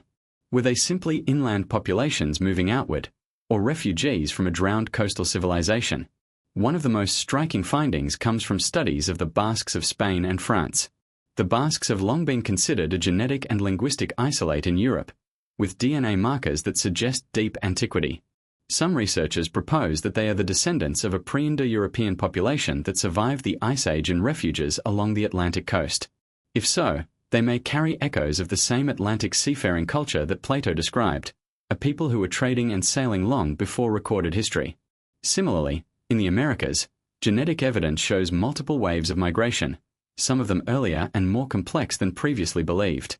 The discovery of Kennewick Man, a 9,000-year-old skeleton found in Washington state, revealed surprising genetic affinities to certain Pacific populations, challenging simple models of Native American ancestry. This has led some researchers to suggest that seafaring groups may have reached the Americas from multiple directions, including across the Atlantic, well before Columbus, and possibly before the rise of later Mesoamerican civilizations. Mitochondrial DNA, mtDNA, which traces maternal lineages, has also provided tantalizing hints. Certain rare haplogroups appear scattered across continents in ways that suggest a shared origin before the seas rose. Haplogroup X, for instance, is found both in Europe and among some Native American tribes, particularly in the Great Lakes region. Its presence in North America is puzzling, as it does not fit the standard model of migration across the Bering Land Bridge. Could this be evidence of an ancient transatlantic connection, perhaps dating back to the time of Atlantis' demise? Beyond raw genetics, there are cultural parallels that suggest movement of ideas alongside people. The sudden spread of agriculture around 10,000 years ago appears in multiple regions almost simultaneously, in the Fertile Crescent, China, and Mesoamerica. While many scholars attribute this to independent invention, others argue that it could reflect the diffusion of knowledge from a common source. Survivors of a collapsed civilization would have carried with them seeds, techniques, and traditions, planting them wherever they found refuge. Skeptics caution that genetics cannot prove Atlantis, and they are correct, but it can reveal population shifts that are otherwise invisible in the archaeological record. A sudden infusion of new genetic material into a region hints at migration, and when that migration aligns with mythic accounts of floods and lost homelands, the case becomes compelling. The story of Atlantis may not be entirely mythical but rather a narrative built around a very real human diaspora. Interestingly, even outside Europe and the Americas, similar genetic mysteries appear. Polynesian DNA studies reveal markers that suggest surprising connections to South America, implying ancient contact across the Pacific. While this is usually attributed to later Polynesian exploration, it raises the broader possibility that humans were traveling across oceans far earlier than history books allow. If global seafaring networks existed, they could have facilitated the spread of survivors from a central catastrophe, scattering their genetic legacy across the planet. Another avenue of research involves the study of ancient diseases. Pathogen DNA preserved in human remains can trace contact between distant populations. Some studies suggest that certain strains of tuberculosis and other diseases predate known Old World-New World contact, hinting at earlier transoceanic exchange. This too could be a shadow left by Atlantean refugees mingling with indigenous peoples thousands of years ago. The genetic record, like the ocean itself, still holds many secrets. Each year, new techniques, from high-resolution genome sequencing to ancient DNA recovery, are shedding light on our deep past. As more Ice Age skeletons are analyzed, we may discover patterns that match the story of Atlantis almost exactly, a thriving coastal population suddenly disappearing, its survivors spreading to far-flung corners of the globe, leaving behind not just legends but their very bloodlines as evidence. If the DNA trail does lead back to a lost civilization, the implications are staggering. It would mean that we are not merely imagining a golden age, we are its descendants. The rise of civilization after the Ice Age would not be the first flowering of human ingenuity, but a renaissance, a rebuilding of what was lost. The knowledge of that first great civilization may have been scattered, but it still lives within us, waiting to be rediscovered. And this raises an even bigger question. What kind of knowledge did those survivors carry with them? Were they merely farmers and sailors, or did they possess advanced technologies that could explain the sudden leap seen in early cultures worldwide? To explore this, we must now turn to Plato's description of Atlantean power, their architecture, their engineering, and their mysterious energy sources, to see just how advanced they might have been. When Plato described Atlantis, he did not merely speak of a powerful nation, he spoke of an advanced civilization whose engineering, architecture, and technology astonished even the gods. His account is one of glittering cities, complex canals, magnificent temples, and a society that had mastered both land and sea. For centuries, readers have asked whether this was pure allegory or a memory of a culture whose achievements surpassed what we typically expect from the ancient world. If Atlantis truly existed, what kind of technology did its people possess? And could they have been far more advanced than we imagine? Plato's description of Atlantis' capital city is nothing short of breathtaking. He writes of a metropolis built in concentric rings of land and water, 3 rings of sea, 2 of land, connected by bridges and canals. The entire city was designed according to a grand plan, with harbors, docks, and a massive central island containing the royal palace and a temple to Poseidon, their patron god. The temple itself, he claimed, was covered in shining orichalcum, a mysterious metal said to glow like fire. This level of urban planning suggests a mastery of hydraulic engineering, architecture, and city design that would not appear again until thousands of years later. The Atlanteans were also described as masters of agriculture, capable of irrigating vast plains and producing multiple harvests per year. They built large irrigation canals, reservoirs, and sophisticated drainage systems. Such feats would have required advanced knowledge of mathematics, surveying, and water management, skills typically associated with much later civilizations like Rome. Some researchers believe that this knowledge may have been passed on to Egypt, Mesopotamia, and the Indus Valley by the survivors of Atlantis, explaining why agriculture and complex societies appeared so suddenly after the Ice Age. Even more tantalizing are the suggestions that Atlantis may have harnessed forms of energy we still struggle to understand. Theorists have speculated that orichalcum was not just decorative but functional, perhaps a conductor of electricity or a component of some lost energy technology. Ancient myths speak of crystals of power or phi-stones that could store and release energy. The psychic Edgar Cayce famously claimed that Atlantis used massive crystals to focus energy, power their cities, and even manipulate weather. While such claims are unverified, they resonate with modern discoveries of piezoelectric properties in crystals like quartz, which can generate voltage under pressure. Some researchers have pointed to the construction techniques of ancient megalithic sites as evidence of lost technology. The perfectly cut and fitted stones of places like Puma Punku, Baalbek, and the Great Pyramid suggest methods of quarrying, shaping, and transporting stone that defy explanation with simple copper tools and sledges. If Atlantis was indeed a global maritime culture, It may have possessed tools or machines that allowed them to shape and move massive stones with relative ease. This could explain why similar megalithic architecture appears worldwide, as though the same blueprint was shared across continents. Plato also describes Atlantis as possessing a powerful navy, capable of projecting its influence across the Mediterranean and beyond. To maintain such a fleet would have required advanced shipbuilding techniques, navigation skills, and knowledge of ocean currents. Some theorists propose that Atlanteans may have had instruments for measuring longitude or other sophisticated navigational aids long before these were developed in the historical record. Their ability to maintain trade networks and wage war across great distances suggests a level of maritime expertise rivaling that of much later empires. Mainstream historians argue that there is no evidence of such advanced technology in the archaeological record, and they caution against attributing every ancient mystery to Atlantis. They contend that human ingenuity, given enough time, is capable of producing impressive results without requiring lost machines or unknown sciences. But even they acknowledge that some ancient accomplishments remain difficult to explain, especially when they appear to spring into existence fully formed rather than through gradual development. One of the most intriguing possibilities is that Atlantis may have had a deep understanding of astronomy and the cycles of the Earth. Plato describes their temples and palaces as richly decorated with metals and precious stones, possibly reflecting celestial patterns. Many ancient monuments around the world, from Stonehenge to the pyramids of Giza, are aligned with solstices, equinoxes, and star risings, suggesting a shared knowledge of the heavens. If Atlantis was the source of this knowledge, then its people may have used the stars not just for ritual but for navigation and timekeeping, perhaps even predicting celestial events. The idea of lost technology also touches on a deeper question. Why would such a civilization vanish without leaving clear evidence of its machines or tools?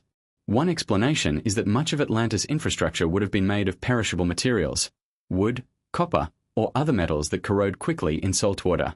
After 12,000 years on the seafloor, little would remain beyond the largest stone foundations. Another possibility is that the survivors deliberately withheld their most advanced knowledge, fearing that it was what led to their downfall. In this interpretation, the myths of Atlantis are not just a story of loss but a cautionary tale about the misuse of power. For seekers of Atlantis, the question of technology is not merely academic. If we could recover even fragments of their knowledge, it might transform our world. Imagine discovering an ancient energy source, clean and limitless, hidden in the ruins of a city beneath the ocean. Imagine finding records of astronomical events stretching back tens of thousands of years, rewriting our understanding of Earth's history. The search for Atlantis is, in many ways, a search for this lost wisdom, for the keys to unlock humanity's potential. Of course, with such speculation comes the risk of fantasy overtaking fact. The line between genuine possibility and wishful thinking can be thin. But as we uncover more of the ocean floor and discover more megalithic sites, the idea that an advanced civilization once walked the Earth becomes less far-fetched. Each discovery brings us closer to answering the question: what did the Atlanteans know, and how much of that knowledge did they pass on? As with all mysteries, there are those who oppose these ideas, arguing that they distract from rigorous science and encourage pseudo-history. Their criticisms must be addressed, and in our next section, we will do just that. We will examine the case skeptics present against Atlantis, explore why academia is so resistant to the idea, and see whether the tide of evidence is beginning to shift. For every theory proposing that Atlantis was real, there is an academic ready to argue that it was not. Skeptics maintain that the legend of Atlantis is one of history's most persistent myths, a brilliant philosophical story that has been misinterpreted as literal history for centuries. To them, the search for Atlantis is not a scientific quest but a distraction, diverting attention from genuine archaeology. Before we plunge deeper into new discoveries, it is worth examining the skeptics' case, for their arguments are not without weight. First and foremost, skeptics point out that the only original source for the Atlantis story is Plato himself. No earlier Greek historian, poet, or philosopher mentions it. Neither Homer nor Herodotus, both of whom wrote extensively about distant lands and legendary events, make any reference to Atlantis. To skeptics, this silence is telling. If Atlantis were truly a global maritime empire, surely its memory would have been preserved in other records. The fact that it appears suddenly, fully formed, in Plato's dialogue suggests that he invented it for dramatic effect. Plato was known for using allegory to convey philosophical truths. In Timaeus and Critias, the Atlantis story is framed as a moral lesson about hubris, imperial ambition, and divine justice. The Atlanteans, once noble, become corrupt and attempt to conquer the known world, only to be destroyed by the gods. To skeptics, this mirrors the political situation of Plato's own Athens, which had risen to power, overreached, and suffered defeat in the Peloponnesian War. In this interpretation, Atlantis is Athens' cautionary mirror, not a real island, but a symbolic warning that no empire is invincible. Another key point made by skeptics is the lack of physical evidence. Despite centuries of searching, no definitive ruins of Atlantis have been found. The ocean floor has yielded shipwrecks, lost cities like Heraclion off the coast of Egypt, and even prehistoric settlements, but nothing that matches Plato's detailed description of concentric rings, orichalcum-clad temples, and massive canals. Until such evidence is discovered, skeptics argue, the burden of proof remains on those claiming Atlantis was real. Geologists add that the idea of a continent or island of the size Plato described suddenly sinking into the ocean is implausible. Continents are made of buoyant crust that cannot simply drop into the sea overnight. While earthquakes and tsunamis can devastate coastal areas, they do not swallow entire land masses. The phrase "in a single day and night of misfortune," skeptics argue, must be metaphorical, referring to a swift political collapse rather than a literal geologic event. Skeptics also warn against what they call confirmation bias, the tendency to interpret ambiguous evidence in a way that supports one's beliefs. A natural rock formation becomes a road, a pile of stones becomes a pyramid, and a sonar anomaly becomes a city. Without careful scientific controls, they argue, it is easy to see patterns that aren't there. This is especially true in underwater archaeology, where visibility is poor and natural formations can take on strikingly geometric shapes.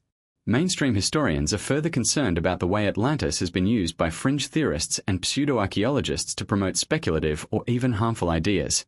In the 19th and 20th centuries, some writers used the Atlantis narrative to claim that a superior race had once ruled the world, misappropriating the story for ideological purposes. This has made academics wary of lending any legitimacy to the concept, fearing it could be twisted to support pseudoscience or racism. Yet even as they dismiss Atlantis as myth, skeptics must contend with uncomfortable facts. They acknowledge that many ancient sites once thought mythical, Troy, Mycenae, even entire cities mentioned only in texts, have since been found. They also acknowledge that our understanding of prehistory is constantly evolving. The discovery of Göbekli Tepe, dating back more than 11,000 years, shocked the archaeological community because it proved that advanced megalithic construction existed thousands of years before the rise of Mesopotamia. If such a site could remain hidden until the 1990s, what else might lie undiscovered, especially beneath the ocean? The debate is further complicated by the sheer scale of unexplored territory. More than 70% of the Earth's surface is covered by ocean, and less than a quarter of it has been mapped in high resolution. This means that vast areas where Atlantis could theoretically have existed remain unexamined. Skeptics argue that this does not prove Atlantis exists, but it also does not prove it doesn't. Ultimately, the skeptic's case rests on a demand for hard evidence. Without artifacts, inscriptions, or datable ruins, Atlantis remains a story, not a fact. And yet, the allure of the mystery persists. Each new sonar anomaly, each submerged ruin, and each unexplained artifact reignites the conversation, forcing even cautious scientists to wonder if there might be something to Plato's tale after all. The clash between skeptics and seekers creates the perfect dramatic tension. On one side stand the defenders of orthodoxy, insisting on empirical proof before rewriting history. On the other stand explorers, researchers, and visionaries who believe that the clues are mounting and that the truth is just beyond our reach. Somewhere in the middle lies the tantalizing possibility that both sides are partly right, that Atlantis may have been real, but not exactly as Plato described it. And that brings us to the present, where cutting-edge technology is beginning to tip the scales. In recent years, satellite images, deep-sea scans, and oceanographic surveys have revealed patterns on the seafloor that are hard to explain as mere geology. In the next section, we will explore these stunning discoveries, images that may show city grids, harbor walls, and structures lying in the deep, and ask whether science is on the verge of confirming what has long been dismissed as legend. For centuries, the search for Atlantis relied on dusty maps, ancient texts, and the daring of explorers willing to sail into the unknown. But today, we have a new set of eyes, satellites orbiting high above Earth, peering through clouds, over oceans, and in some cases, even into shallow waters. Combined with advanced sonar and seafloor scanning technology, these tools have given us something earlier generations could only dream of, a near-complete view of the planet's surface, both above and below the sea. And what we are finding is shaking even the most skeptical minds. Strange geometric shapes, perfectly straight lines, and massive underwater formations are being discovered, and some of them look startlingly like the ruins of lost cities. One of the earliest and most sensational cases came in 2009, when users of Google Earth spotted what appeared to be a perfect grid pattern on the seafloor west of the Canary Islands, near the area long associated with Atlantis. The grid measured about the size of Wales, with straight lines intersecting at right angles, forming what looked like streets or city blocks. For weeks, the discovery went viral. Was this the lost city of Atlantis, finally revealed by modern technology? Google eventually released a statement saying that the grid was a data artifact, the result of sonar tracks made by mapping ships, not actual physical features on the ocean floor. While this particular case was debunked, it sparked a global wave of interest in scanning the oceans for hidden ruins. Since then, legitimate discoveries have been made that are far harder to dismiss. High-resolution bathymetric surveys, which use multi-beam sonar to map the seafloor in 3D, have revealed enormous features lying far below the surface. In some cases, these features appear unnaturally straight, angular, or symmetrical. Off the coast of Cuba, as we explored earlier, sonar scans detected massive stone blocks arranged in geometric patterns at a depth of more than 2,000 feet. Other surveys near the Azores and Madeira have shown linear features that some researchers believe could be ancient roads or walls. Even more compelling are the discoveries being made in shallower waters, where satellites can sometimes see through to the seabed. In the Bahamas, near the famous Bimini Road, researchers using aerial and satellite imagery have spotted what look like rectangular foundations, circles, and linear causeways stretching for hundreds of feet. Some of these patterns align with what would have been prime coastal real estate during the last ice age, when sea levels were lower and the Bahama banks were dry land. If these are indeed man-made, they could represent the remains of a sophisticated coastal city now lying just below the surface. One of the most dramatic cases comes from the Indian Ocean, where a team of scientists using sonar discovered what they believe could be a massive, ancient city lying off the coast of Gujarat in the Gulf of Cambay. The site covers several square miles and contains structures arranged in grid-like patterns. Artifacts recovered from the seabed, including pottery shards and human remains, have been carbon dated to as much as 9,000 years old, making it potentially one of the oldest urban sites ever discovered.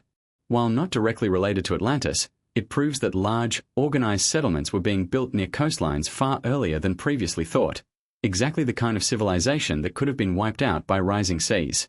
Advances in satellite imaging have also allowed researchers to detect subtle anomalies on land that may represent ancient shorelines, riverbeds, or even buried cities.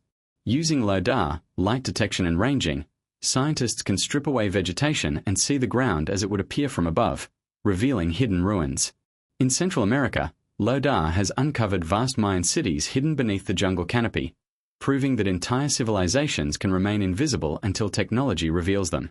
If this is true on land, imagine what might still be hidden under hundreds of feet of ocean sediment. One particularly intriguing development is the use of magnetometry and gravity mapping to detect unusual densities beneath the seafloor. These techniques can reveal buried stone structures or voids that might once have been tunnels, chambers, or buildings. In several locations along the mid-Atlantic ridge, researchers have found anomalies suggesting that massive structures may be buried there, though further investigation is needed to confirm their nature. If these turn out to be ruins, they could match Plato's description of an island beyond the Pillars of Hercules, swallowed by the sea.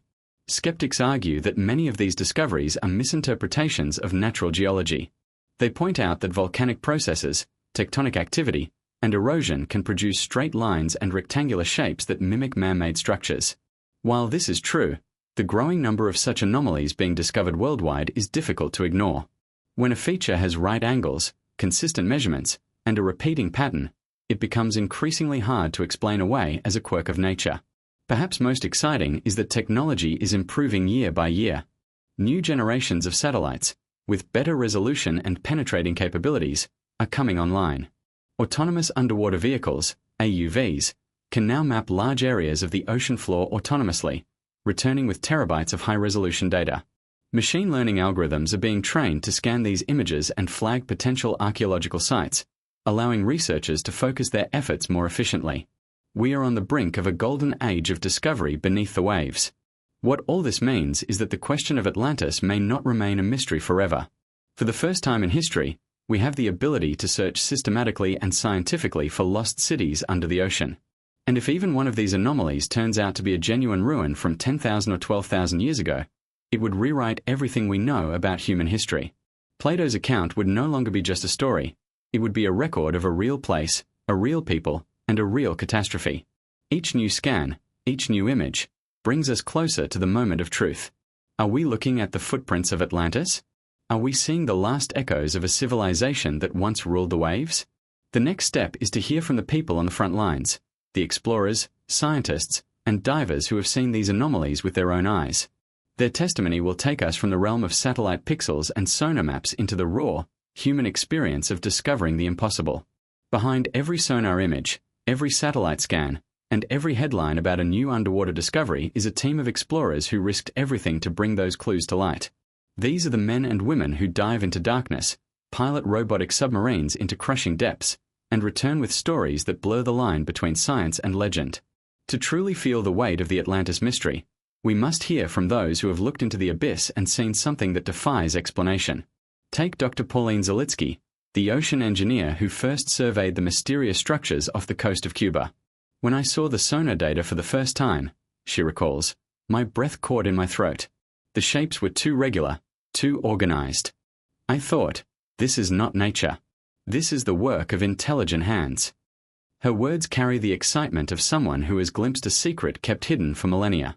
And yet, she is cautious. Science demands evidence, she adds. We have to return, take samples, and date them. But I can tell you this, what is down there is extraordinary. Explorers often describe a moment of quiet or when they first encounter an underwater anomaly. Veteran diver and researcher Bill Donato has led multiple expeditions to the Bimini Road. The first time I descended and saw those massive stone blocks stretching into the distance, it felt like standing on a forgotten highway, he says. You can feel it in your bones. Someone built this. You run your hand along the edge of the stone, and it's as smooth as if it was cut yesterday. For Donato, the debate over whether the formation is natural or artificial will never be settled until proper excavation is carried out. Some of the most dramatic accounts come from those who operate remotely operated vehicles, ROVs, in the deep ocean. Pilot recordings describe moments when the camera sweeps across the seafloor and suddenly reveals right angles, walls, or steps. It's eerie, one operator said in a recent interview. You're looking at something no human eyes have seen in thousands of years. The ocean floor is supposed to be chaotic and random, but then you see something that looks like architecture, like a plaza or a foundation. It makes the hair stand up on your neck. Even geologists, who are typically cautious, have been taken aback by what they've seen. Dr. Charles Berlitz, who has studied submerged structures in the Mediterranean, recalls a dive near the coast of Malta. We were surveying a known temple site when we noticed a set of massive stones lying under 30 feet of water. They were aligned perfectly, just like the temples on land. It suggests that this was once dry ground, part of a much larger complex. If that's true, then Malta's history stretches back thousands of years further than we thought. The emotional impact of these discoveries is hard to overstate. Many explorers speak of feeling a sense of connection, as though they are communing with the past. When you're down there, it's silent except for the hiss of your regulator, says marine archaeologist Laura Clegg. You imagine the people who built this place, what their lives were like, what happened to them. And you realize you might be standing at ground zero of one of the greatest tragedies in human history. Not all experiences are serene. Some divers report an unsettling atmosphere at certain sites, as if the ocean itself guards its secrets. Strong currents, sudden changes in visibility, and equipment malfunctions have plagued expeditions, adding a layer of danger to the search. It feels almost alive down there, one diver admitted. Like the sea doesn't want to give up what it's hiding. These personal accounts breathe life into what might otherwise remain abstract data. They remind us that the search for Atlantis is not just a scientific endeavor but a human adventure filled with risk, wonder, and perseverance. Every diver who descends into the deep takes with them a piece of our collective hope, the hope that we might finally solve a mystery that has haunted us for millennia. And yet, as thrilling as these discoveries are, they come with a cost. Funding for underwater archaeology is scarce, and many expeditions rely on private sponsors or independent researchers willing to stake their reputations on controversial finds. Some explorers have faced ridicule from academia, their discoveries dismissed before they can be properly studied. You have to be brave, says Zalitsky. Brave enough to face the unknown, and brave enough to face the critics. The voices of these explorers form a chorus that cannot be ignored. They are telling us that something is down there, something that does not fit neatly into our current picture of history. The question is whether we are willing to look closer, invest the resources, and follow the evidence wherever it leads. In the next section, we will meet the scientists who are putting their careers on the line to do exactly that. Experts who are challenging the orthodox view of prehistory and risking professional exile to explore the possibility that Plato's tale was real all along. In the halls of academia, challenging the accepted timeline of human history is no small matter. Scholars spend years building careers on established models, and overturning those models can invite criticism, ridicule, and professional risk. Yet a growing number of scientists and researchers are stepping forward, willing to face the backlash in order to follow the evidence wherever it leads. They are the mavericks of modern archaeology, those who dare to suggest that Plato's account of Atlantis might be based on a real, historical event. One of the most prominent figures in this movement is Dr. Graham Hancock, a journalist and researcher who has spent decades arguing that a forgotten civilization once thrived during the last ice age. Hancock's books, such as Fingerprints of the Gods and Magicians of the Gods, compile evidence from geology, archaeology, and mythology to propose that a global cataclysm around 12,000 years ago wiped out an advanced culture. While Hancock is not an academic archaeologist, his work has sparked worldwide debate and inspired countless others to look at the past with fresh eyes. He argues that sites like Göbekli Tepe, with its sophisticated megaliths dating to 9,600 BCE, prove that humans were building monumental architecture long before mainstream timelines allow. Supporting Hancock's views is Dr. Randall Carlson, a geologist and catastrophist who has studied the effects of comet impacts and rapid climate change. Carlson has presented compelling evidence that the Younger Dryas period may have been triggered by a cosmic impact event, a theory that aligns perfectly with Plato's timeline for the destruction of Atlantis. Through his lectures and collaborations with Hancock, Carlson has become a leading voice in the call to reconsider the end of the Ice Age not as a slow, gentle thaw but as a period of chaos and catastrophe that reshaped human history. Then there are archaeologists like Dr. Zahi Hawass, the former Minister of Antiquities in Egypt, who, while a staunch defender of mainstream Egyptology, has acknowledged that the origins of Egyptian civilization remain a mystery. The sudden appearance of writing, monumental architecture, and complex religion around 3000 BCE continues to puzzle scholars. Some researchers argue that this sudden flowering is evidence of inherited knowledge from an earlier source, perhaps a remnant of Atlantis survivors. While Hawass himself disputes the Atlantis connection, his openness to exploring Egypt's prehistoric past has encouraged new digs and studies that might one day yield surprises. Marine archaeologist Dr. Paulina Wienzweig, who co-discovered the Cuban underwater megaliths, has spoken publicly about the need for serious scientific investigation of submerged sites. She has called for international collaboration to return to the site with advanced equipment, take samples, and conduct dating studies. Her cautious but optimistic stance exemplifies the balance between skepticism and curiosity that true science requires. We cannot dismiss these structures until we study them properly, she insists. If they turn out to be natural, so be it, but if they are artificial, they will change history. Even within academia, there are voices quietly pushing for a re-evaluation of prehistory. Dr. Ewan Mackey, a respected British archaeologist, once suggested that megalithic structures in Britain could have been influenced by a much older tradition of advanced builders. His willingness to consider unconventional ideas, such as prehistoric knowledge of astronomy, made him a pioneer of archaeoastronomy. Similarly, geologist Dr. Robert Shark shocked the world when he proposed that the Great Sphinx of Giza shows evidence of water erosion, suggesting it could be thousands of years older than the dynastic Egyptians. Shark's theory places the Sphinx's construction in the same time frame as the end of the Ice Age, another tantalizing clue that something significant was happening globally at that time. These researchers often face harsh criticism. Their ideas are labeled pseudoscience, their reputations attacked, and their work dismissed by traditional peer-reviewed journals. And yet, many of their predictions have been vindicated over time. The discovery of Göbekli Tepe, for instance, confirmed that advanced stoneworking existed thousands of years earlier than previously believed, exactly what Hancock and others had argued. Each new discovery erodes the once solid wall of skepticism and opens the door a little wider for alternative theories. What unites these scientists and thinkers is a refusal to accept that the past is fully known. They remind us that history is not a fixed narrative but an ever-evolving puzzle. As technology reveals more of the ocean floor and uncovers more megalithic sites, the possibility that an advanced Ice Age civilization existed becomes less speculative and more plausible. These researchers are not claiming certainty. They are calling for investigation, for funding, for open-mindedness. Their courage is not just academic but personal.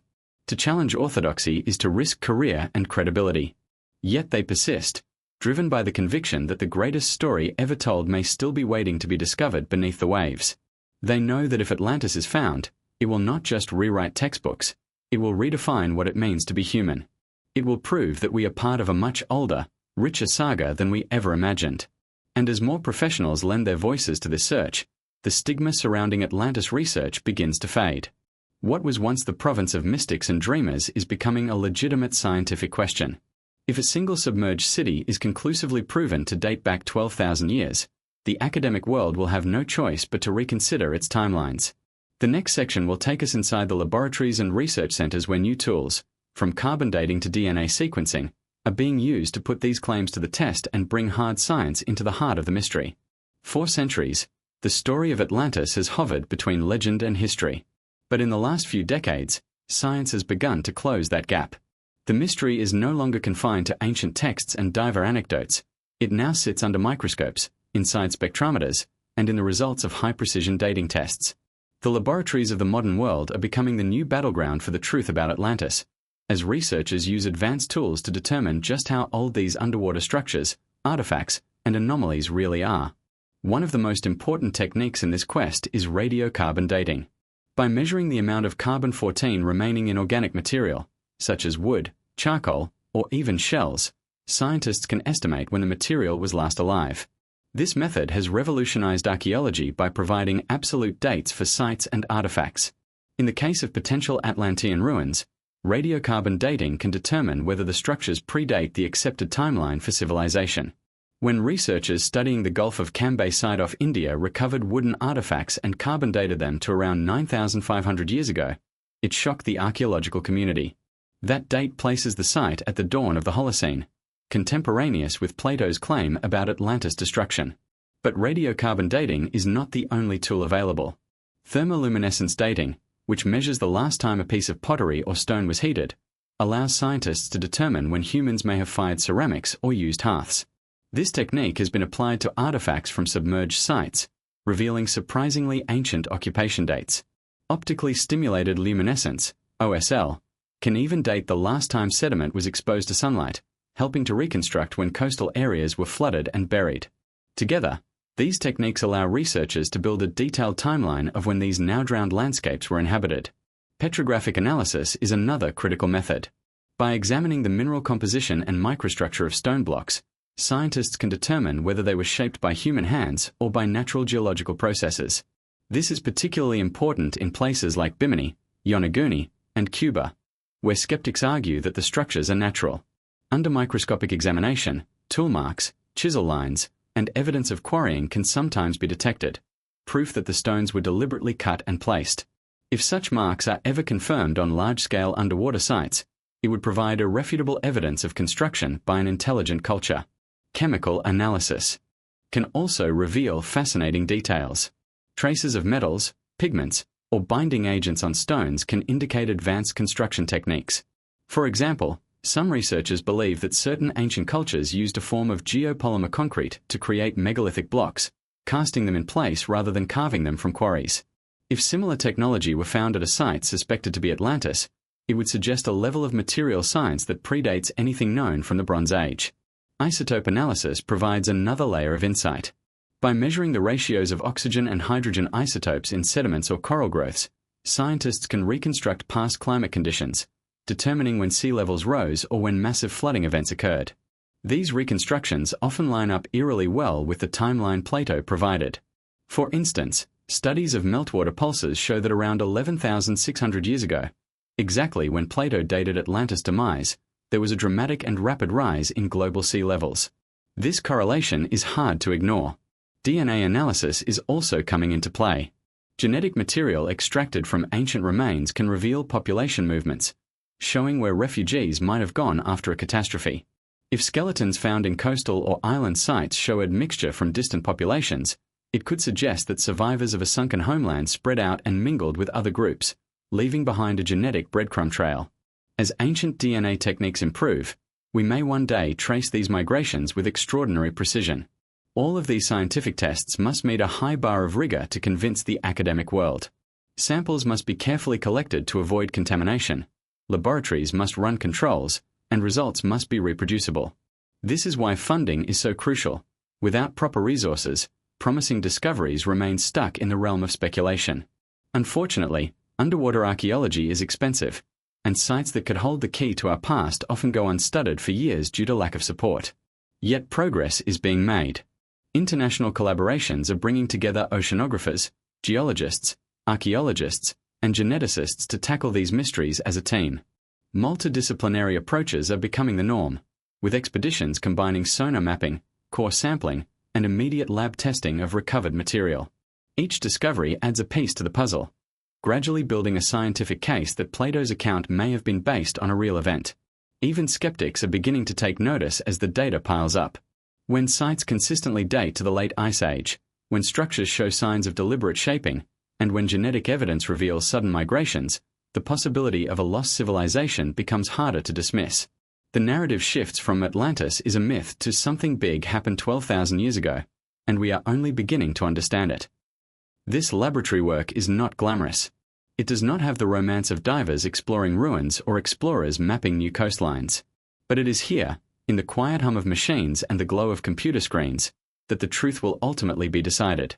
The mystery of Atlantis will not be solved by speculation alone. It will be solved by data. As the evidence grows, the conversation is changing.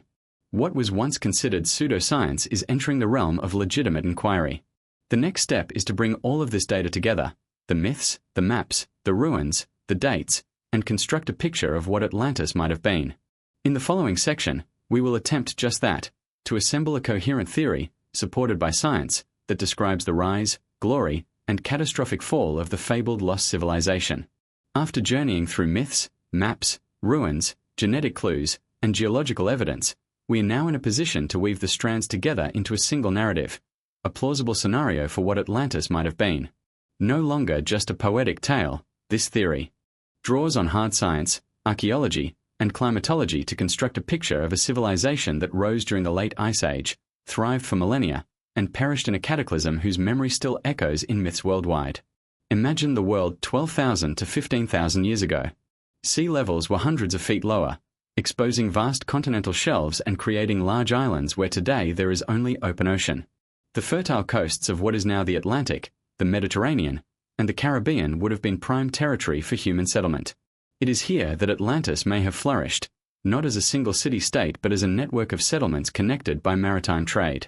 The Atlanteans, as Plato described, may have been master seafarers, using their knowledge of navigation to create a far-reaching culture that linked Europe, Africa, and the Americas. This civilization would have had access to rich resources, fertile plains for agriculture, abundant fisheries, and perhaps even deposits of rare metals like orichalcum, which Plato said lined their temples. Their engineering skills would have allowed them to irrigate fields, build canals, and construct impressive stone architecture. The concentric ring design of their capital city may have been not just symbolic but practical, a way to manage water flow, protect against flooding, and organize urban life with remarkable efficiency. For thousands of years, this culture might have enjoyed stability and prosperity, spreading its influence across the Atlantic. The similarities in megalithic architecture found in disparate parts of the world, from the Mediterranean to Mesoamerica, could represent cultural diffusion from this central hub. The Atlanteans may have been remembered as culture bringers, the gods or demigods who taught agriculture, astronomy, and law to less advanced peoples after the Great Flood. But nature would not let this golden age last forever. Around 12,800 years ago, a sudden cosmic impact or series of airbursts may have struck the planet, triggering the Younger Dryas Cold period. Firestorms, earthquakes, and massive floods would have devastated coastal populations. The Atlanteans, whose cities lay on low-lying islands and continental shelves, would have been especially vulnerable. Their harbors and farmlands would have been destroyed, and their population decimated. The survivors would have been forced to flee inland or to higher ground, carrying with them fragments of their knowledge. Over the next 1,200 years, as the climate warmed again and the ice sheets melted, sea levels would rise dramatically, a process that geologists call meltwater pulse 1b. By around 11,600 years ago, much of the world's coastal real estate would have been underwater. Whatever remained of Atlantis infrastructure would have been swallowed by the sea, leaving only scattered memories in the minds of the survivors. To those who lived through it, the destruction must have felt instantaneous, a single day and night of misfortune that ended their world. The refugees of this disaster may have founded or influenced the earliest known civilizations.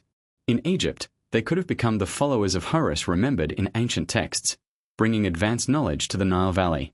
In Mesopotamia, they may have inspired the Sumerian legends of antediluvian kings and sages. In the Americas, they could have been remembered as Viracocha or Quetzalcoatl, the bearded gods who arrived from across the sea to teach humanity. These echoes suggest that Atlantis' legacy was not lost but scattered, forming the foundation of human history as we know it. Plato's account, passed down through Solon from Egyptian priests, may represent the most complete surviving memory of this cataclysm. His description of Atlantis' size, location, and sudden destruction aligns with what we know of late Ice Age geography and climate events. While his tale may contain symbolic elements, it appears rooted in a genuine historical memory of a great civilization and its fall. Critically, this theory does not require continents to sink or impossible geological events. It relies on known science, post-glacial sea level rise, impact events, and tectonic activity that could submerge coastal areas. It explains why no major ruins have been found on land. They are likely on the seafloor, under hundreds of feet of water. It explains the sudden rise of civilizations after the Ice Age. They were not beginning from scratch but rebuilding from the remnants of an earlier age. Of course, much of this theory remains to be proven. We still need definitive archaeological evidence, datable ruins, inscriptions, or artifacts that clearly link a site to the timeline Plato described. But as technology advances, the chances of finding such evidence grow stronger by the year. The oceans are slowly revealing their secrets, and each new discovery brings us closer to confirming whether Atlantis was real. If this reconstruction is correct, then Atlantis was not just a lost city but the centerpiece of humanity's first great experiment in civilization, a civilization wiped from the map by forces beyond its control. Its story is both a warning and an inspiration, a reminder of how fragile human achievements can be, and how resilient we are in the face of catastrophe. In the next section, we will look at what finding Atlantis would mean for us today. Beyond the thrill of discovery, what are the implications for history, science, and our understanding of who we are? And perhaps more importantly, are we prepared to face the possibility that the rise and fall of civilizations is a cycle, and that we may not be immune to the same fate? If Atlantis were discovered tomorrow, not as a myth, but as a verifiable, datable archaeological site, the implications would be nothing short of revolutionary. It would be the greatest historical discovery in human history, one that would force us to rewrite the very story of who we are and where we came from. The ripple effects would touch every field, from archaeology and anthropology to genetics, climate science, and even philosophy. The discovery of Atlantis would not simply add a chapter to the history books, it would rewrite the entire book. First, it would extend the known timeline of civilization by thousands of years. Our current understanding places the rise of the first cities around 6,000 years ago, with writing and monumental architecture developing in Sumer, Egypt, and the Indus Valley. If Atlantis is proven to have existed 12,000 years ago, it would double the length of recorded civilization and demonstrate that humanity was capable of complex urban life far earlier than previously believed. This would overturn the linear model of progress that has dominated archaeology for more than a century, suggesting instead that civilization may rise, fall, and rise again in cycles. Such a discovery would also force us to re-evaluate myths and oral traditions. For centuries, scholars have treated flood myths as symbolic or allegorical. But if Atlantis is real, those myths may represent genuine historical memory, faithfully preserved through countless generations. This would restore credibility to ancient traditions and encourage researchers to treat them as valuable sources of data rather than mere folklore. We might begin to see mythology not as fantasy but as a kind of coded history, one that preserves truths about catastrophes, migrations, and lost homelands. The implications for science would be profound. Proving that an advanced civilization existed during the Ice Age would raise urgent questions. What technologies did they possess? How did they organize their societies? Did they understand astronomy, mathematics, and engineering at levels comparable to, or beyond, later civilizations? Answering these questions could provide insights into the origins of key inventions, from agriculture to architecture. If artifacts of Atlantean technology are ever recovered, they might even inspire new innovations today, just as the rediscovery of Greek and Roman knowledge fueled the Renaissance. Atlantis discovery would also transform our understanding of climate history. It would highlight the catastrophic effects of sudden climate change and sea level rise, showing us that human civilizations are vulnerable to natural forces far beyond their control. This could serve as a powerful lesson for our own time, as we face rising seas and environmental instability. Atlantis would no longer just be a cautionary tale told by Plato. It would be a real-world case study in the fragility of civilization. Its destruction could remind us that even the most advanced societies can fall if they ignore the warning signs of planetary change. There would also be cultural and spiritual ramifications. Many people would see the discovery as validation of ancient wisdom, from Egyptian records to indigenous flood myths. It might even challenge religious and philosophical frameworks, forcing us to reconcile sacred texts with a new, older timeline for humanity. Some would interpret Atlantis rediscovery as a sign, perhaps that we are entering a new cycle of knowledge, or that we are ready to reclaim what was lost. But the implications would not be purely academic. The political and economic impact of finding Atlantis would be enormous. The location of the site would instantly become one of the most important archaeological zones on Earth, attracting scientists, treasure hunters, and tourists from around the world. Questions of ownership would arise. Which nation or group would have the right to excavate, protect, and profit from the site? International cooperation would likely be necessary to balance preservation with study, ensuring that the ruins are not exploited or destroyed. There is also the potential for controversy. Some discoveries could be inconvenient, challenging long-held national or cultural narratives. If it turns out that key technologies or ideas originated from Atlantis, it might challenge claims of originality made by later civilizations. The notion that we are all heirs to a shared, global heritage could be both unifying and unsettling, forcing us to rethink concepts of identity and cultural pride. 4. Scientists. The discovery would be both exhilarating and daunting. Entire fields of study would be reshaped overnight. Archaeologists would have to develop new methods for excavating underwater cities on a scale never before attempted. Historians would need to rewrite chronologies, integrating Atlantis into the broader sweep of human development. Geneticists would look for Atlantean signatures in modern populations, tracing how the survivors spread and mingled with other groups. It would be a time of unprecedented collaboration, and perhaps unprecedented controversy. Philosophically, the rediscovery of Atlantis would confront us with deep questions about human nature. If our ancestors built a great civilization and lost it, what lessons can we learn from their fate? Were they destroyed by hubris, as Plato suggested, or by forces beyond their control? Are we repeating the same mistakes today? The story of Atlantis might serve as both an inspiration, showing that humans were capable of greatness long ago, and a warning that our achievements can vanish overnight if we are not careful. Finally, the psychological impact cannot be overstated. To know that we are not the first advanced civilization would fundamentally change how we see ourselves. We would no longer view history as a slow climb from ignorance to enlightenment, but as a cycle of creation, destruction, and renewal. This could inspire a sense of humility, and perhaps a sense of destiny. If Atlantis fell and humanity rose again, perhaps we are meant to continue that cycle, building a civilization that learns from the past rather than repeating it. In the end, the discovery of Atlantis would be a turning point for humanity. It would bridge the gap between myth and history, between science and legend. It would remind us that the past is not dead but waiting for us to uncover it, to listen to its lessons, and to carry its wisdom forward. And perhaps, just perhaps, it would challenge us to become the kind of civilization that will not one day become a lost legend itself. In the next section, we will explore how modern culture is already preparing us for such a revelation, from movies and books to news reports, and how the myth of Atlantis has shaped our collective imagination, priming us for the day when the legend becomes reality. Few myths have captured the collective imagination of humanity like Atlantis. Over the centuries, it has evolved from a cautionary tale in Plato's dialogues into a cultural icon, appearing in books, films, television shows, video games, and conspiracy theories. This constant presence in popular culture has done more than entertain. It has primed us to expect, even long for, the day when Atlantis might be found. In many ways, modern culture has been preparing us for the psychological impact of discovering a lost civilization beneath the waves. The 19th and 20th centuries saw a surge of interest in Atlantis, spurred by works like Ignatius Donnelly's Atlantis, the Antediluvian World. Donnelly argued that Atlantis was the source of all ancient civilizations and technologies, a bold claim that resonated with a public eager for romantic notions of a forgotten golden age.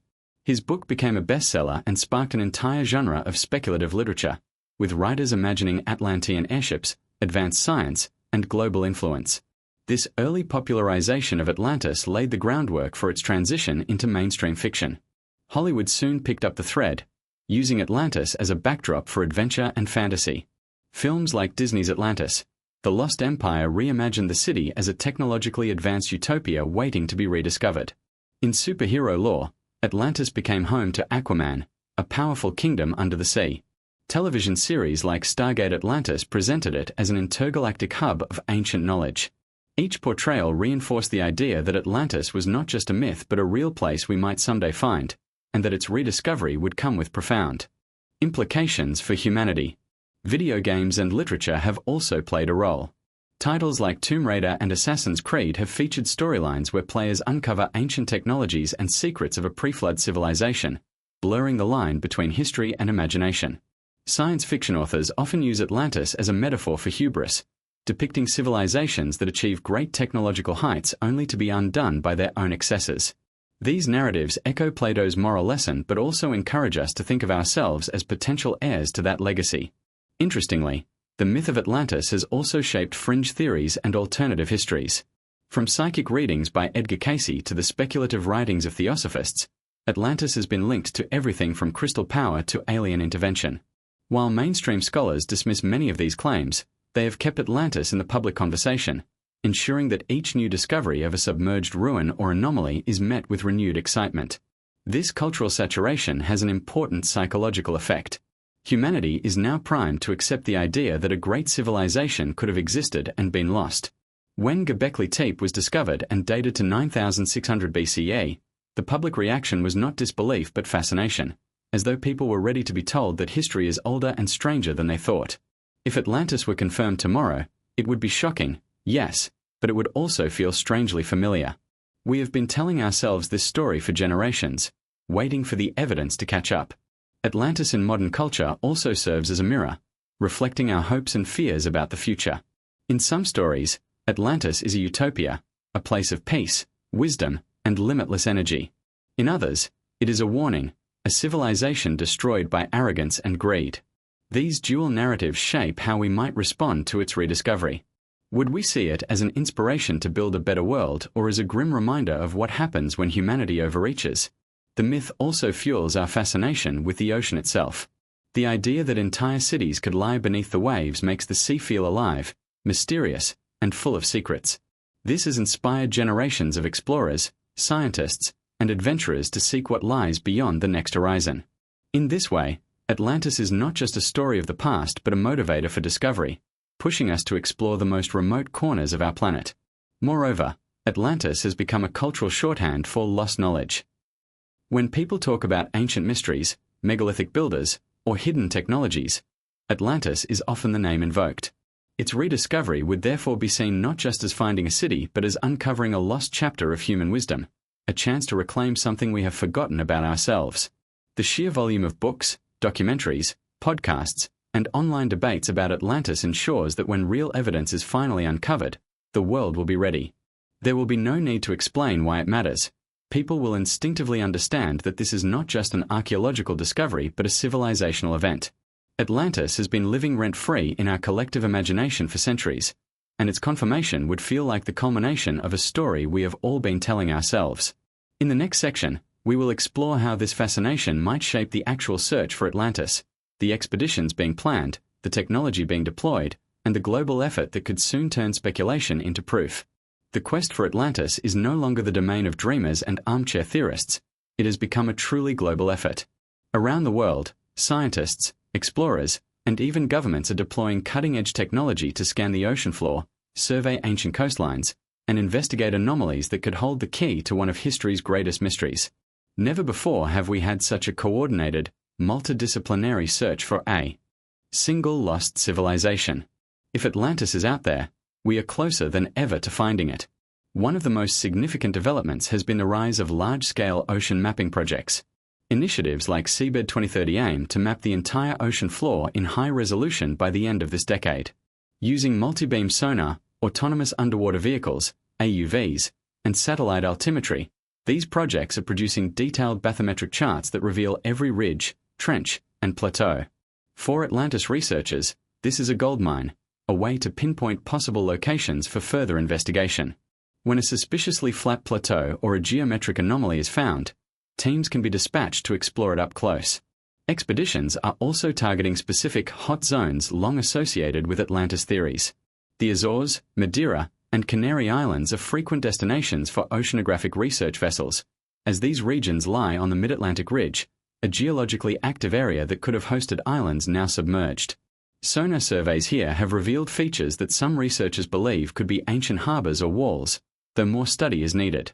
Similar work is ongoing in the Caribbean, especially around Bimini, Andros, and Cuba, where promising formations have been identified.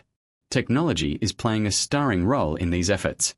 Remote-operated vehicles, ROVs, equipped with high-definition cameras can dive to depths of several thousand feet, capturing images of the seafloor in stunning clarity. Some ROVs can even collect samples, allowing scientists to test whether stone blocks are natural or quarried. AUVs are capable of running precise grid searches, mapping huge areas while researchers monitor from surface. Drones, too, are being used in shallow waters to photograph anomalies and create photogrammetric 3D models of submerged ruins. Satellite technology has also joined the hunt. High-resolution imagery and radar can reveal ancient river channels, shorelines, and even submerged building foundations in shallow waters. In some cases, infrared imaging can detect buried structures by measuring subtle temperature differences.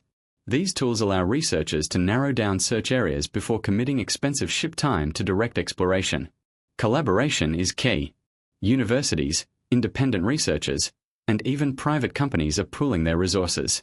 Crowdfunding campaigns have helped finance expeditions to sites like Yonaguni and Bimini, demonstrating the public's hunger for answers. In some cases, governments are stepping in to protect potential sites, recognizing that if Atlantis or any similar lost city is found, it will be a cultural treasure of global significance. International teams are also sharing data more openly than ever. Projects like OceanX, which combine exploration with media outreach, ensure that discoveries are quickly publicized and analyzed by experts worldwide. This open science approach helps weed out false positives while allowing promising leads to be investigated by multiple groups. The goal is to build a body of evidence that can withstand academic scrutiny. There are, of course, challenges. Deep-sea exploration is expensive and logistically complex. Weather, currents, and depth can make some areas nearly inaccessible. Funding is always a limiting factor. Many promising sites remain unexplored simply because there are not enough resources to investigate them all. And when discoveries are made, there is often debate over how to interpret them: natural formation or human-made, genuine ruin or wishful thinking. Despite these obstacles, the momentum is undeniable. Each year brings new expeditions, new images, and new debates. In 2022, a team using deep-sea drones discovered what they called a yellow brick road at the summit of a submerged volcano near Hawaii, a natural formation, but one so uncanny that it reignited public interest in lost cities. Discoveries like this remind us that the ocean floor is full of surprises, and that something truly extraordinary may be waiting just beyond the next ridge. The search for Atlantis is also inspiring new generations of explorers. Students and young scientists are drawn to the mystery, seeing it as a way to combine adventure with meaningful research. Universities are offering courses in marine archaeology, and new research vessels are being built specifically for ocean exploration. What was once considered a fringe pursuit is now a legitimate scientific endeavor, supported by major institutions and cutting-edge technology. Perhaps most importantly, the search is becoming truly global. From Japan to India, from the Mediterranean to the Caribbean, researchers are connecting dots and sharing findings. The idea that Atlantis, or some other lost Ice Age civilization, might have existed is no longer dismissed out of hand. Instead, it is seen as a question worth asking, one that could redefine human history if answered. The stage is set for a breakthrough. With every sonar sweep and every ROV dive, we get closer to a definitive discovery. It may come in the form of a single artifact, a work stone, a piece of metal, a datable fragment, that confirms human presence in a now-submerged region during the late Ice Age. When that day comes, the search will shift from speculation to excavation, and the world will witness the birth of a new chapter in archaeology. In the next section, We will look at how the media and public might respond when such a discovery is finally confirmed, and what steps scientists will need to take to protect the site and study it responsibly. The moment Atlantis is confirmed, the world will change overnight. Imagine the headline flashing across every screen: "Lost City of Atlantis Discovered." Within hours, news agencies would dispatch reporters, scientists would rush to comment, and social media would explode with speculation and debate. The discovery would dominate the global conversation, eclipsing politics, sports, and even celebrity gossip. It would be more than just an archaeological story. It would be a cultural and scientific event of unprecedented magnitude. The media's first task would be to show the public what was found. Images of the site, sonar scans, underwater footage, perhaps even artifacts brought to the surface, would go viral. Documentaries would be fast-tracked, experts interviewed, and every news outlet would scramble to put the discovery into context. The first question everyone would ask: does it really match Plato's description? Reporters would compare the ruins with his writings, pointing out every detail that aligns: the rings, the canals, the temples. For the first time in history, a 2,400-year-old story would leap from the pages of philosophy into the evening news. Governments would also respond quickly. If the site were found in international waters, there would be an urgent debate about jurisdiction. Which nation or coalition would have the right to protect, excavate, and study it? The United Nations might step in to declare it a World Heritage Site, ensuring that the ruins are preserved and not plundered. Maritime law experts would be consulted, and negotiations would begin over who controls access. If the site lay within a single country's exclusive economic zone, that nation would suddenly find itself the steward of the most important archaeological discovery in human history. The scientific community would mobilize as never before. Marine archaeologists, geologists, geneticists, and historians would converge on the site, eager to take samples, map every stone, and piece together the story. International teams would likely collaborate to prevent any single group from monopolizing the data. Peer-reviewed studies would be rushed to publication, and conferences would be convened to discuss the implications. The discovery would be a career-defining moment for anyone involved, and perhaps a career-redefining moment for skeptics who had dismissed Atlantis as pure fiction. Meanwhile, the public reaction would be a mix of awe, excitement, and controversy. For many, the confirmation of Atlantis would be a vindication, proof that myths contain truth, that ancient legends are more than campfire stories. Spiritual movements might claim the discovery as validation of their teachings, while alternative historians would celebrate it as proof that mainstream archaeology had been wrong for decades. Others might react with fear, interpreting the rediscovery of Atlantis as a sign of coming upheaval or as a warning from the past about repeating its mistakes. Tourism would skyrocket, even if the site were hundreds of feet underwater. People would clamor for virtual tours, documentaries, and museum exhibits featuring recovered artifacts. Companies might develop immersive VR experiences allowing people to walk through the city as it once was. The discovery could inspire a new generation of scientists and explorers, fueling interest in archaeology, oceanography, and history. But there would also be challenges. The site would need protection from looters, treasure hunters, and opportunists seeking to exploit it. Governments and NGOs would likely deploy security measures to prevent unauthorized dives or salvage operations. Ethical questions would arise about whether to remove artifacts or leave them in place, whether to allow commercial exploitation, and how to share the knowledge with the world. There would be intense pressure to balance preservation with study, ensuring that the site is not damaged by overzealous exploration. Academia would face its own reckoning. The discovery would force scholars to revise textbooks, rewrite timelines, and rethink long-held assumptions about the origins of civilization. Some careers built on the denial of a pre-Ice Age civilization might face backlash, while younger researchers might seize the opportunity to explore bold new theories. The confirmation of Atlantis would not just change archaeology, it would change the way we think about ourselves as a species. Religious and philosophical institutions might also weigh in. Some might see Atlantis as a pre-biblical civilization, perhaps even linking it to the antediluvian world mentioned in sacred texts. Others might interpret it as a cautionary tale of divine judgment, urging humanity to avoid the same fate. The rediscovery would ignite debates not only about history but about destiny. If Atlantis fell due to hubris, what does that say about the trajectory of our own civilization? Social media would amplify every angle, from scientific updates to wild conspiracy theories. Memes, videos, and viral threads would spread speculation about Atlantean technology, lost wisdom, and hidden treasures. While this could create confusion, it would also keep the story alive, ensuring that the world remains focused on the unfolding investigation. Ultimately, the confirmation of Atlantis would be more than just a discovery. It would be a moment of global unity.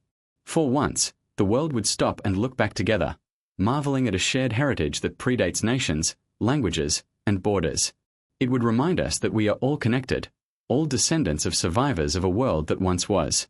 In the next section, we will explore how humanity might approach the excavation and study of Atlantis, the technologies, protocols, and ethics that will guide us as we uncover the city stone by stone, and the questions we hope to answer once we step inside its ruins.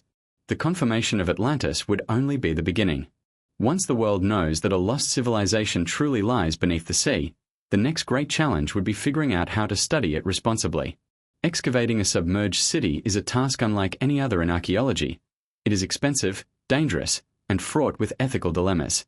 Every decision made could shape not only our understanding of the past, but also how future generations remember this once great civilization. The first priority would be preservation.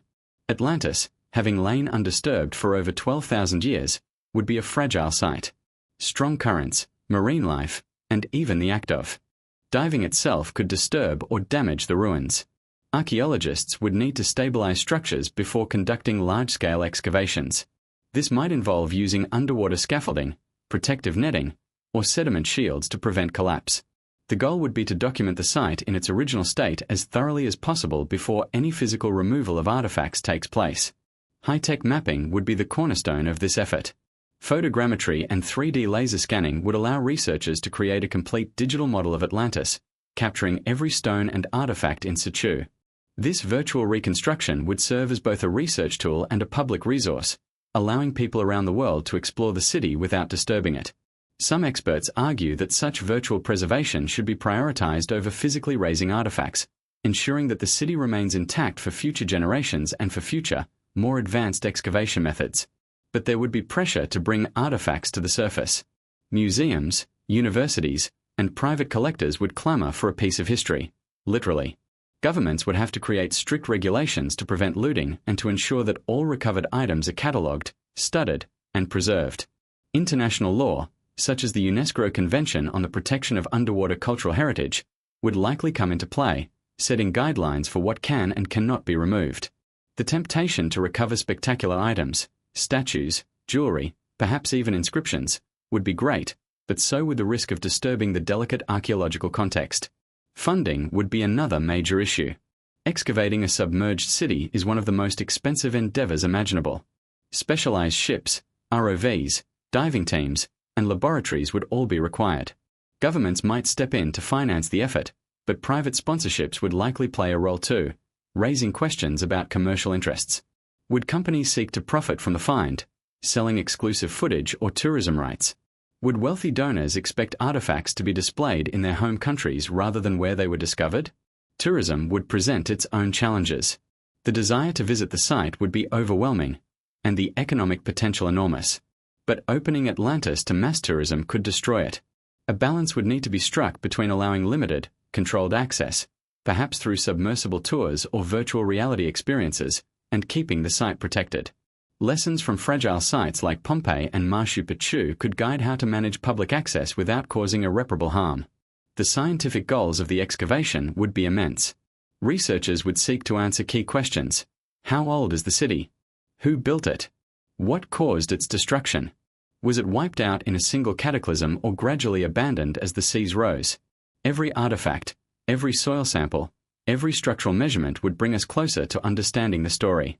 DNA analysis of any human remains could reveal the genetic heritage of the Atlanteans and show where their descendants may have gone after the catastrophe. There would also be philosophical and cultural considerations. Atlantis belongs not just to the country nearest to it, but to humanity as a whole. The city's ruins represent a shared heritage, one that transcends borders, languages, and ideologies. Decisions about how to study and display the findings would need to involve international committees, perhaps under the oversight of UNESCO or a similar global body. The goal should be to ensure that the knowledge gained benefits all of humanity, not just a select few. Ethical questions would arise regarding the treatment of human remains, if any are found. Should they be left undisturbed as a kind of underwater memorial, or brought up for study and eventual reburial? What rituals or ceremonies, if any, should accompany such actions? Respecting the memory of a lost people would be as important as studying them. There is also the risk of sensationalism. The discovery of Atlantis would inevitably attract pseudoscience, conspiracy theories, and wild speculation. Researchers would need to communicate clearly and transparently, sharing data openly to prevent misinformation from spreading. Public education campaigns could help distinguish legitimate science from unfounded claims, ensuring that the true story of Atlantis is not overshadowed by fantasy. Ultimately, excavating Atlantis would be a test of humanity's maturity. Are we capable of approaching such a discovery with respect, patience, and wisdom? Or will we repeat the mistakes of the past, exploiting what we find rather than learning from it? The fate of Atlantis itself, a civilization said to have fallen because of arrogance and greed, would serve as a haunting parallel. How we handle its rediscovery may say as much about us as the ruins do about them. In the next section, we will explore what secrets Atlantis might actually hold, the kinds of artifacts, inscriptions, and technologies that could revolutionize our understanding of human history if they are ever recovered from the deep. If Atlantis is truly discovered and systematically excavated, it could become the most important archaeological site in human history, not just because it confirms a myth, but because of what it might reveal about the past. For thousands of years, we have imagined what might lie beneath the waves: temples, palaces, inscriptions, and technologies far ahead of their time. The reality could be even more astonishing. Every stone, artifact, and scrap of writing has the potential to rewrite what we think we know about human civilization. The most sought-after finds would undoubtedly be inscriptions or written records. Plato described Atlantis as a literate society with laws, history, and religion. If any of those texts survived, etched into stone tablets, engraved on metal, or even painted on durable ceramics, they could offer a first-person account of Atlantean life. We could learn their language, read their myths, and understand their philosophy and science directly from a source. Such a discovery would be the equivalent of finding a lost library, a Rosetta Stone for an entire forgotten world. Architecture would also speak volumes. The layout of the city could tell us how advanced their urban planning was. Plato described concentric rings of land and water connected by bridges and canals, a design both practical and symbolic. If archaeologists find this exact layout preserved on the seafloor, it would be definitive proof that Plato's account was not merely allegorical. Detailed study of the stonework could reveal how they quarried, transported, and assembled massive blocks. Were they using tools similar to those of the Bronze Age, or something far more sophisticated? The level of precision might force us to reconsider what ancient humans were capable of achieving. Artifacts of daily life would provide an intimate window into Atlantean society. Pottery, tools, jewelry, and household items would tell us what materials they used and what level of craftsmanship they possessed. Were they working with bronze or copper, or had they mastered iron earlier than we thought? Plato mentioned orichalcum, a mysterious metal said to gleam like fire. If samples of this alloy are found, metallurgists could analyze it, perhaps even recreating it and unlocking its properties, a discovery that could bridge myth and science in a single moment. Religious and ceremonial objects might also be found. Statues of their gods, altars, and sacred symbols could reveal what they believed about the cosmos, life, and death. We might discover whether their myths of floods and catastrophes were commemorated in ritual, perhaps serving as warnings to future generations. Such finds could shed light on the spiritual dimension of Atlantean life, showing whether they were a society focused on conquest, harmony, or something entirely different.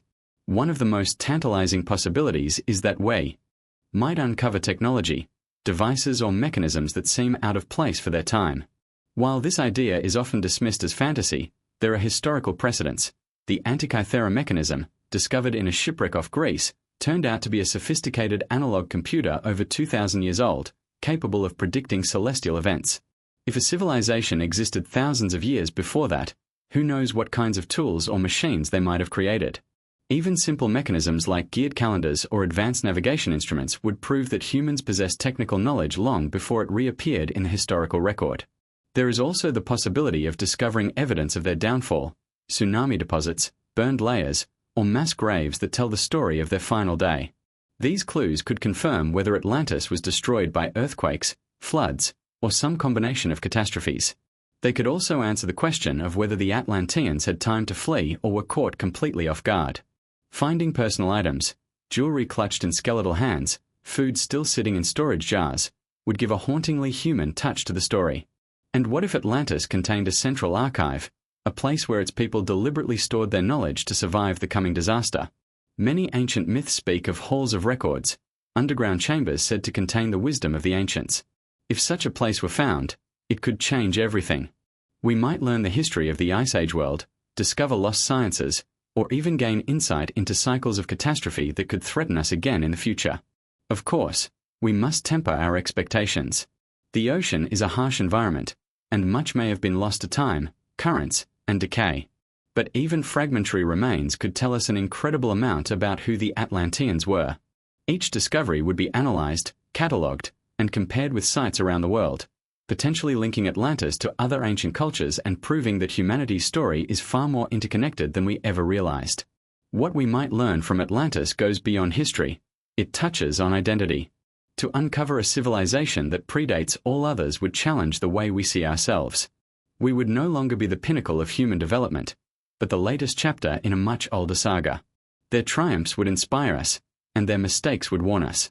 Perhaps the greatest treasure Atlantis could give us is not gold or technology, but perspective, a reminder that civilizations rise and fall, and that we hold the power to shape our future.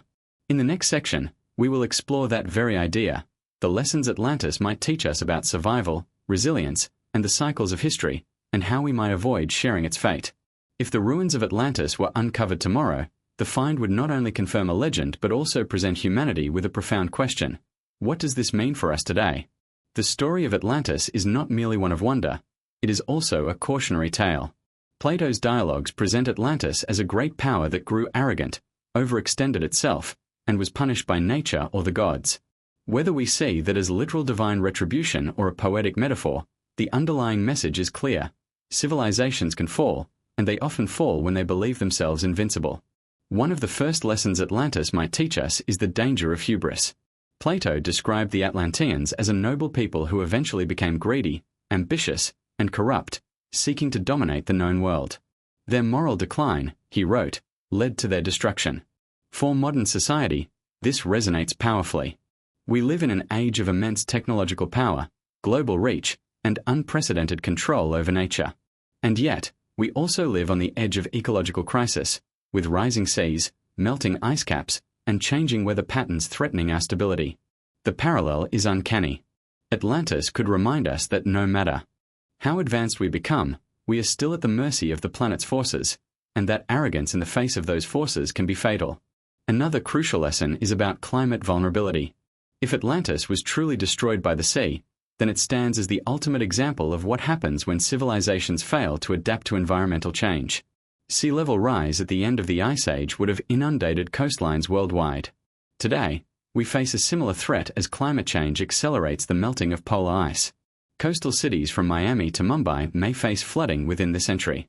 Atlantis might not just be history, it could be prophecy, showing us what happens when the waters come and we are unprepared. The story also speaks to the importance of resilience and knowledge preservation. If survivors of Atlantis did indeed spread across the world, carrying with them fragments of their knowledge, then humanity owes its later civilizations, Egypt, Mesopotamia, the Indus Valley, to their determination to rebuild. This suggests that even in the face of total collapse, human ingenuity can endure. The lesson for us is clear. We must ensure that, should disaster strike, our knowledge and culture are not lost. Digital archives, libraries, and teaching traditions become even more important when viewed through the lens of a civilization that once fell and had to start again. Atlantis may also teach us about balance, the need to harmonize technological progress with spiritual and moral development. Many interpretations of the Atlantis myth see it as a warning that technology without wisdom leads to disaster. Whether or not the Atlanteans wielded advanced energy sources or powerful machines, the message is the same. A society that becomes too focused on power and conquest risks losing its soul. Our world today faces a similar challenge, as technology races ahead of ethics, from artificial intelligence to genetic engineering. Atlantis might remind us that unchecked power carries a price. The cyclical nature of history is another key theme. If Atlantis represents an earlier cycle of civilization, its destruction may mark the end of one age and the beginning of another. Many ancient cultures, from the Maya to the Hindus, speak of world ages that end in cataclysm, only for a new era to arise. Understanding that we may be part of such a cycle could inspire humility and caution. It could also offer hope, reminding us that even if collapse comes, renewal is possible.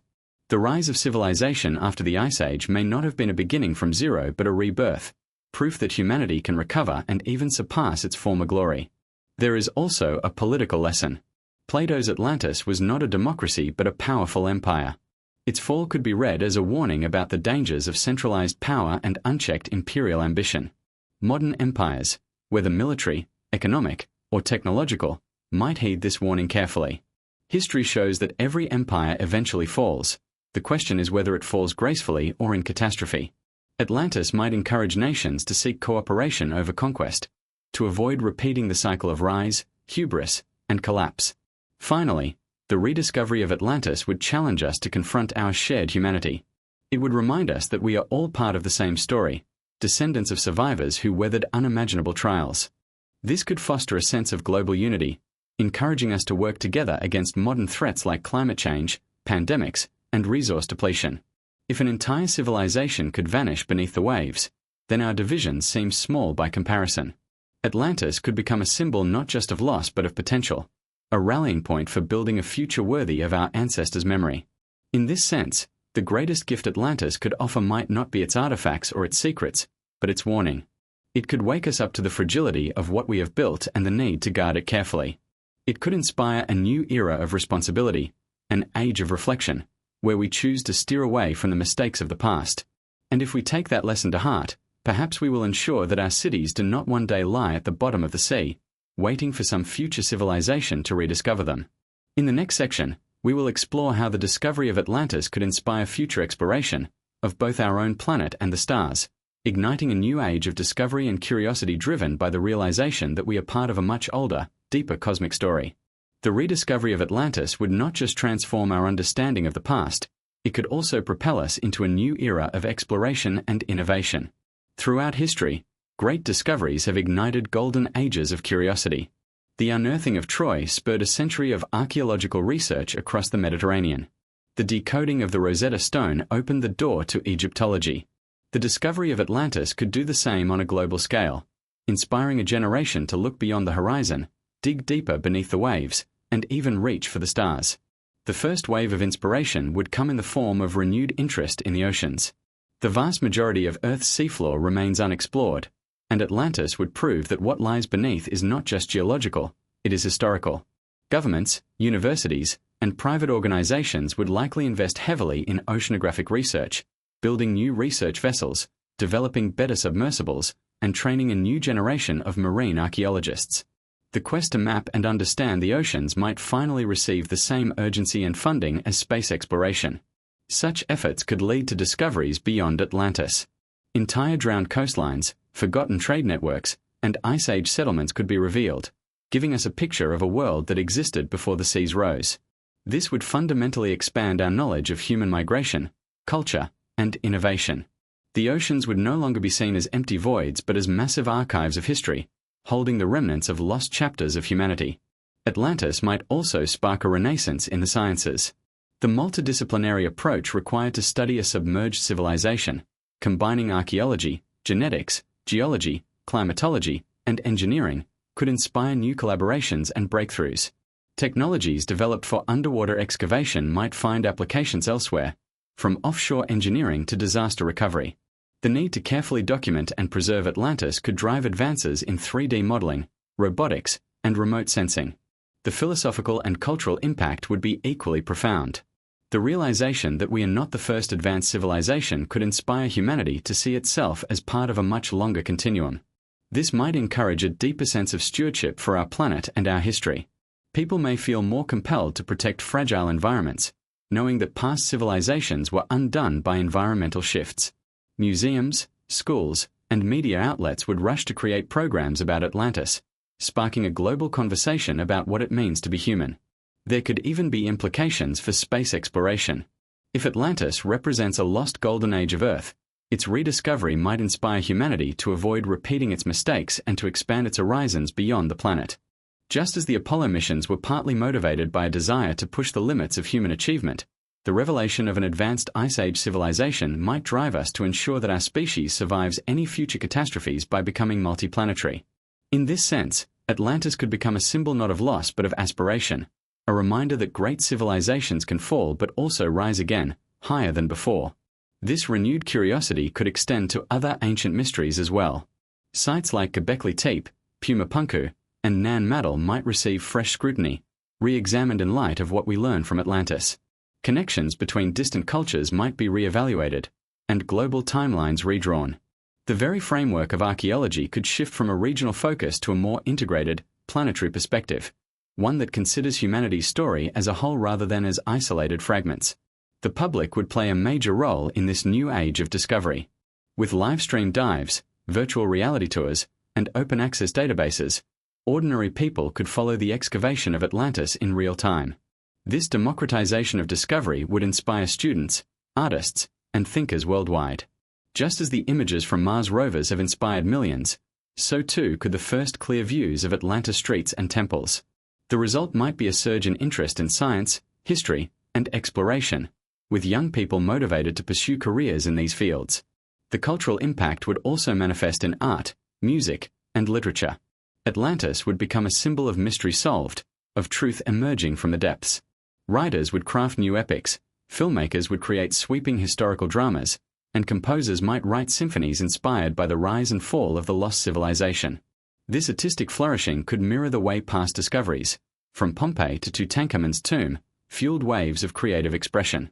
Yet this new age of discovery would also carry responsibility. The temptation to sensationalize or commercialize Atlantis could lead to exploitation or rushed conclusions. Scientists and educators would need to strike a balance between sharing discoveries with the public and maintaining scholarly rigor. The goal should be to inspire curiosity without distorting the truth, ensuring that Atlantis serves as a bridge to deeper understanding, not just a spectacle. Ultimately, the rediscovery of Atlantis would remind humanity that there is still so much left to explore, not just in the distant reaches of space, but here on our own planet. It would reignite the sense of wonder that drives all great exploration, encouraging us to keep asking questions, keep searching, and keep imagining what else might lie hidden, waiting for us to find it. In the next section, we will look at how this discovery could transform global culture, reshaping religion, philosophy, politics, and even our sense of destiny as a species. The confirmation of Atlantis would not simply be a historical discovery, it would trigger a cultural and spiritual reckoning across the globe. Myths would become history, and history would become far older and more complex than we ever imagined. This would have far-reaching consequences for religion, philosophy, and the way humanity sees itself. The world would experience not just intellectual excitement but an emotional and spiritual awakening. For centuries, major religions and spiritual traditions have spoken of a time before the Great Flood, an antediluvian world wiped away in a global cataclysm. The rediscovery of Atlantis would provide tangible evidence that such a world really existed. For some believers, this would serve as confirmation of their scriptures. The biblical story of Noah, the Sumerian tale of Utnapishtim, and countless indigenous flood legends would suddenly seem less allegorical and more like preserved memories of real events. Theologians might re-examine sacred texts with fresh eyes, seeking clues that point to Atlantis as the setting for humanity's earliest chapters. Philosophically, the impact would be enormous. For centuries, humanity has believed that civilization began only about 6,000 years ago, with the rise of Sumer and Egypt. The discovery of Atlantis would shatter that timeline, proving that we are part of a much longer continuum. This could change our sense of destiny, encouraging us to think in cycles rather than linear progressions. If advanced civilizations have risen and fallen before, then our current era is not the pinnacle of human development but one chapter in a much larger story. This realization might inspire both humility and urgency. Humility because we are not as unprecedented as we thought, and urgency because history shows that great civilizations can disappear. The cultural shockwaves would also affect national identities. Many countries take pride in being the cradle of civilization, but Atlantis would reframe that narrative, suggesting that all cultures share a common ancestor.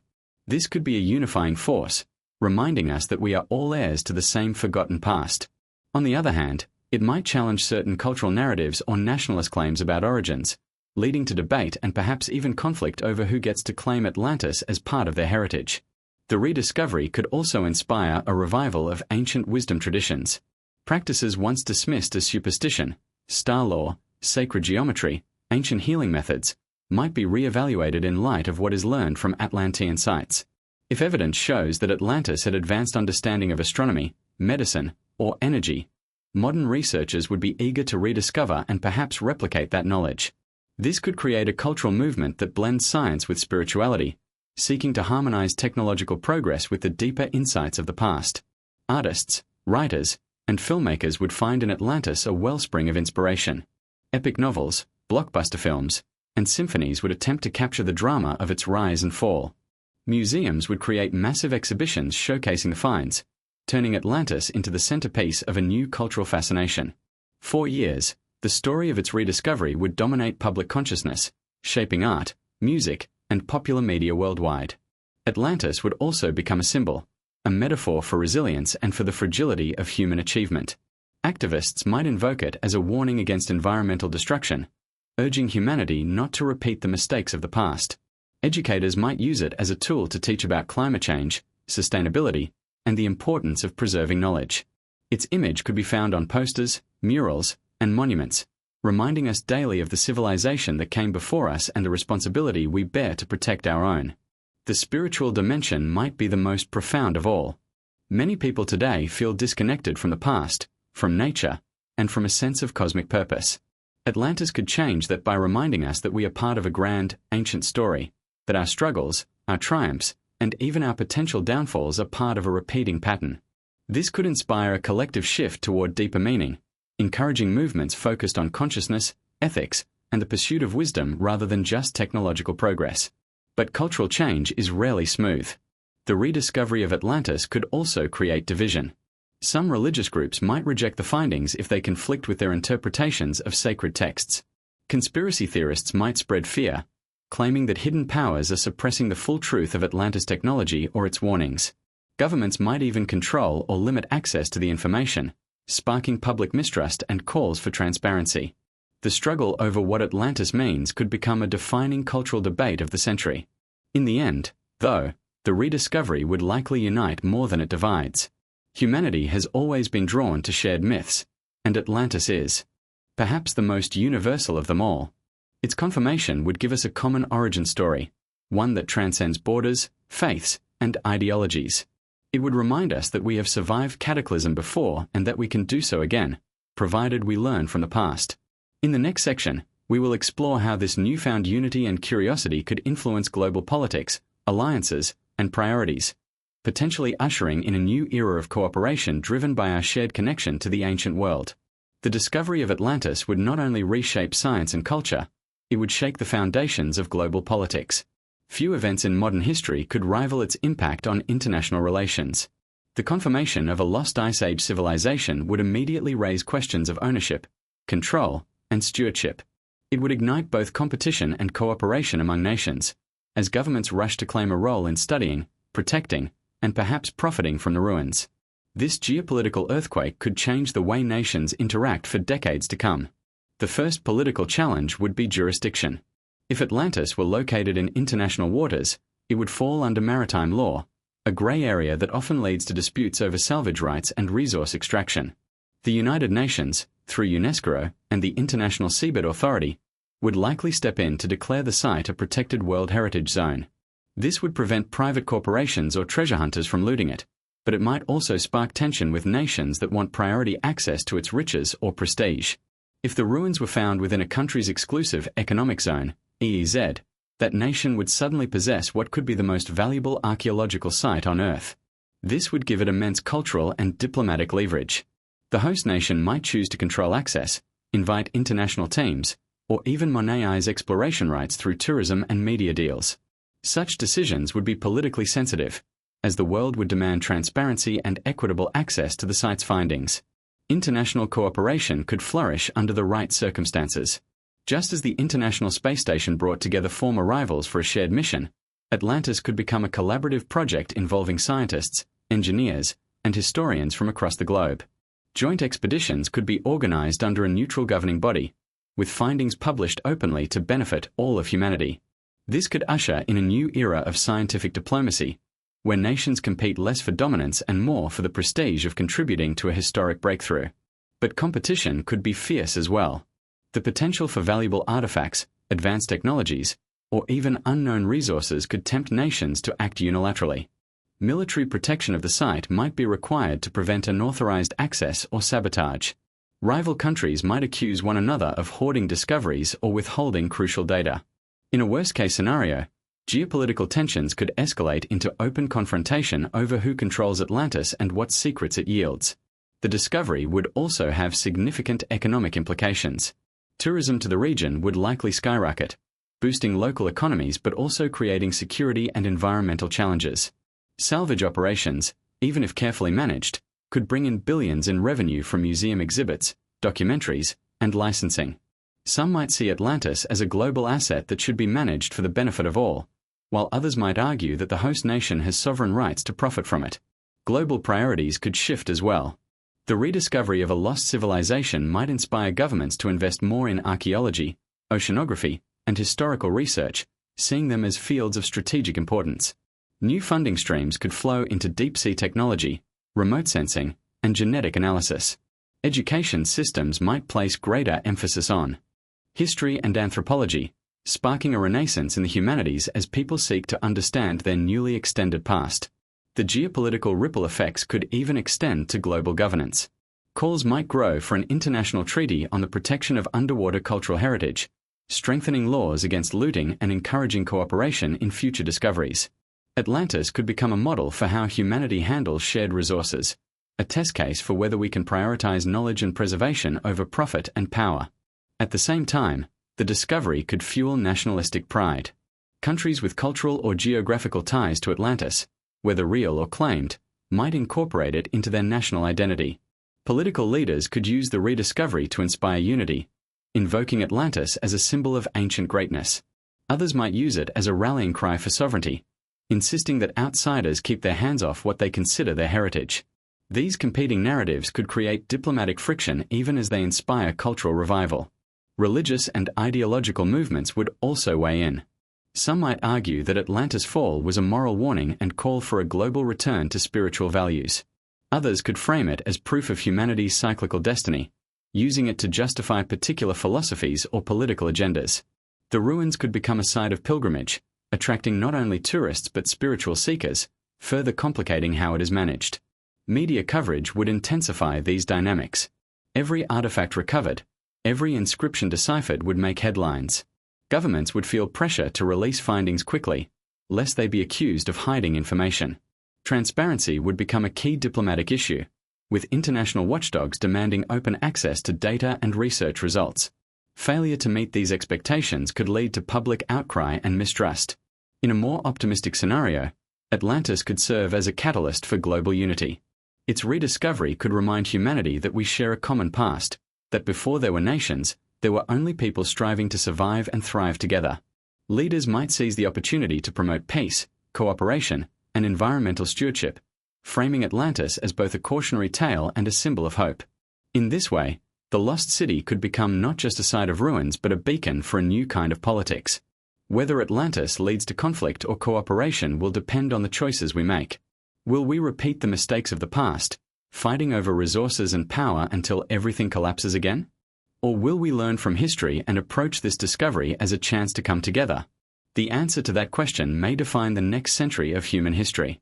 In the next section, we will explore what this discovery would mean for science on a broader scale, not just archaeology, but technology, medicine, and our understanding of human potential. The discovery and study of Atlantis would not only transform history books, it could revolutionize science itself. Each artifact, structure, and piece of data recovered from the site would become a clue, potentially sparking innovations in engineering, material science, medicine, and beyond. Just as the rediscovery of ancient Greek texts fueled the Renaissance, the excavation of Atlantis could ignite a new scientific revolution, propelling humanity into an era of unprecedented understanding. One of the first scientific frontiers would be materials analysis. If Plato's description of orichalcum, the legendary metal said to gleam like fire, proves accurate, metallurgists would work tirelessly to analyze its composition. Was it an alloy we already know, like brass, or something entirely new? The discovery of an unknown metal or metallurgical process could transform modern industry, leading to stronger, lighter, or more conductive materials. These findings might have applications in everything from aerospace engineering to renewable energy technologies. Architecture and engineering could benefit as well. If Atlantis structures show evidence of construction techniques that allowed them to withstand earthquakes or floods, modern urban planners would study those methods to improve our own resilience. Sophisticated drainage systems, advanced harbor designs, or unique structural reinforcements could offer solutions to today's challenges with coastal cities and climate adaptation.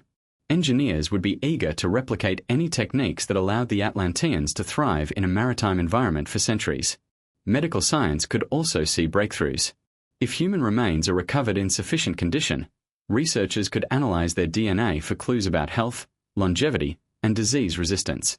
Ancient pathogens might be identified, teaching us about the evolution of diseases and potentially guiding modern medicine in developing new treatments.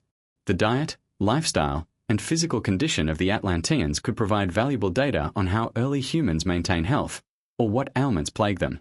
This information might help us tackle modern health crises by understanding what has changed in the human genome over millennia. Scientific attention would also focus on Atlantean agriculture. Plato described Atlantis as highly fertile, with sophisticated irrigation systems and multiple harvests per year. Archaeobotanists would study pollen, seeds, and plant remains to learn what crops were grown and how they were cultivated. This could reveal forgotten strains of grains or vegetables, potentially reintroducing ancient foods that are more nutritious or climate resilient than modern varieties.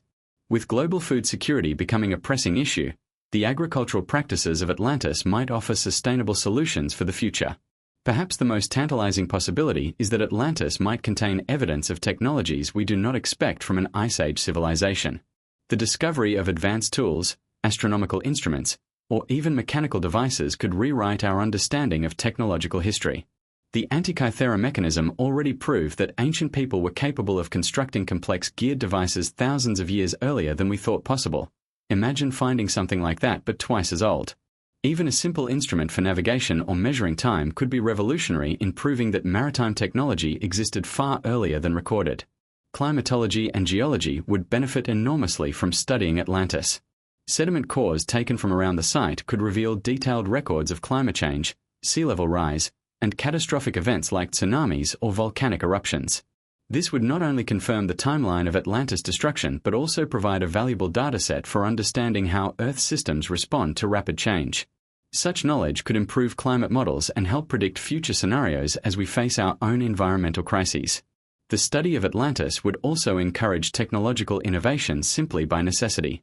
To excavate a city beneath the ocean safely and precisely, researchers would need to develop new kinds of submersibles, robotic excavators, and data processing tools. These technologies could later be used for deep-sea mining, environmental monitoring, or even planetary exploration. The challenges of working in the ocean's depths are not so different from those of working on the Moon or Mars, meaning that the techniques perfected during the study of Atlantis could help prepare us for interplanetary archaeology one day. There is also the psychological and cultural impact of scientific discovery to consider. Knowledge recovered from Atlantis could inspire a generation of scientists and engineers, much like the Apollo missions inspired a generation of space explorers. Schools and universities might create entire programs dedicated to Atlantean studies, blending archaeology, history, and hard sciences. The excitement of working on the greatest mystery ever solved would attract top talent and funding, accelerating innovation across disciplines. Of course, not every find would be revolutionary.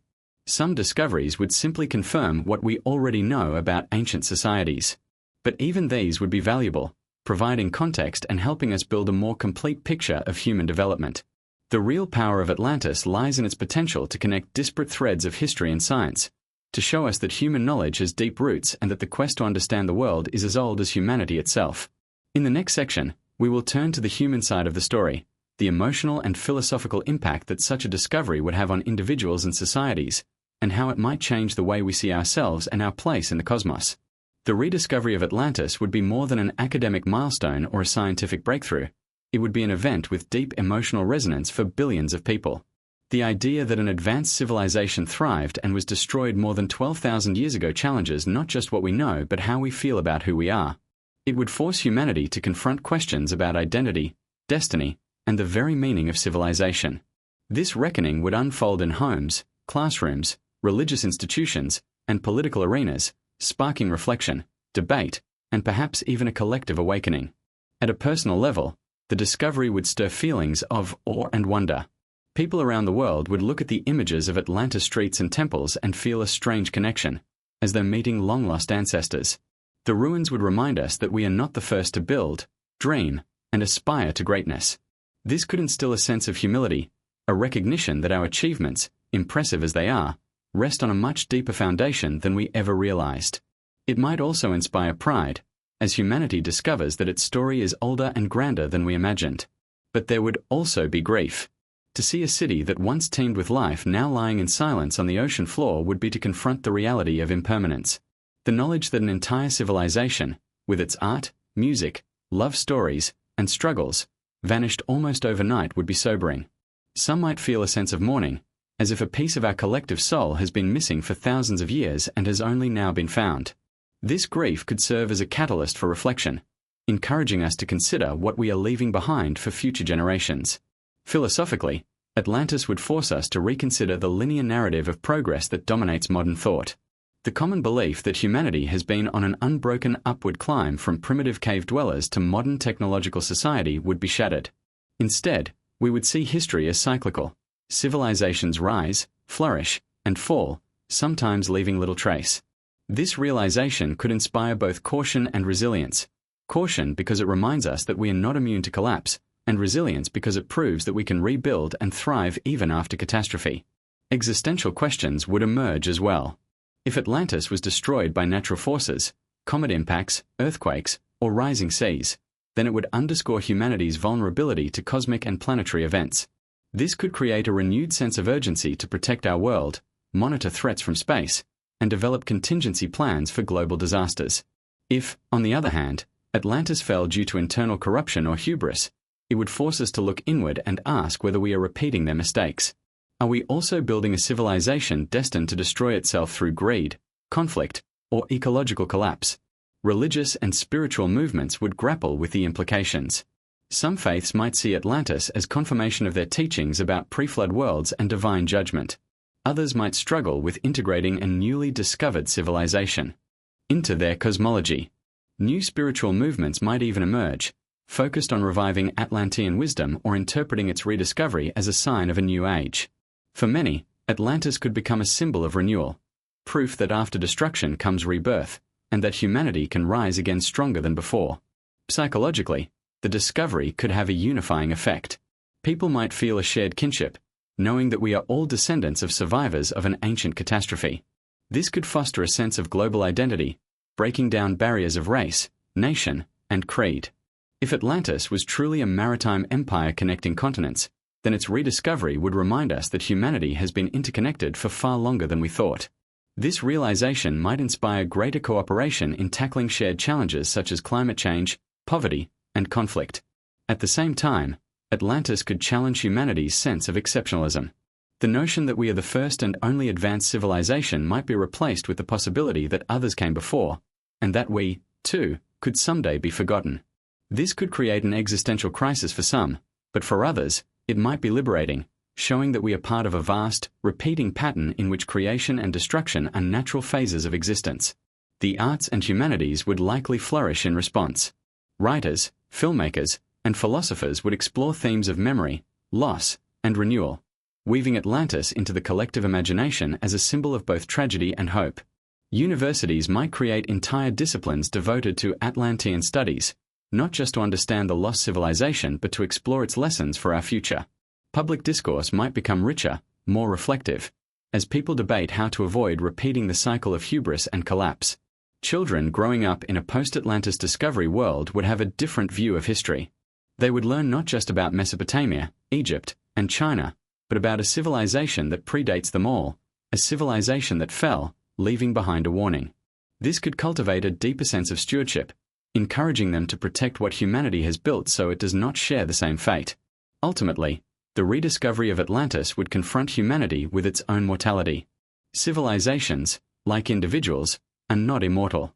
But rather than leading to despair, this realization could inspire a renewed determination to live meaningfully, to build wisely, and to create a legacy that endures. The ruins of Atlantis might become a global shrine, not just to what was lost, but to what can still be saved. In the next section, we will explore how this emotional and philosophical reckoning might influence global priorities, inspiring new movements in education, ethics, and sustainability designed to ensure that our civilization does not become the next Atlantis. The rediscovery of Atlantis would be a wake-up call, a reminder that civilizations can fall, and that the choices we make today will determine whether we share the same fate. If taken seriously, it could inspire sweeping changes in education, ethics, and global priorities. Humanity would have a rare opportunity to step back, look at the big picture, and decide what kind of future we wish to create. The ruins beneath the waves could become not just a site of archaeology but a blueprint for renewal. Education would likely be one of the first areas to transform. Schools and universities would incorporate Atlantis into curricula, using it as a springboard to teach history, archaeology, climate science, and philosophy. Lessons would emphasize not just the wonder of a lost civilization but the warnings it offers. Students might study Atlantis alongside modern examples of societal collapse, from the fall of Rome to the Dust Bowl, to understand the patterns that lead to disaster. This could foster a generation better prepared to recognize and respond to the warning signs of decline. There would also be a renewed focus on teaching systems thinking, the ability to see the interconnectedness of environment, economy, and culture.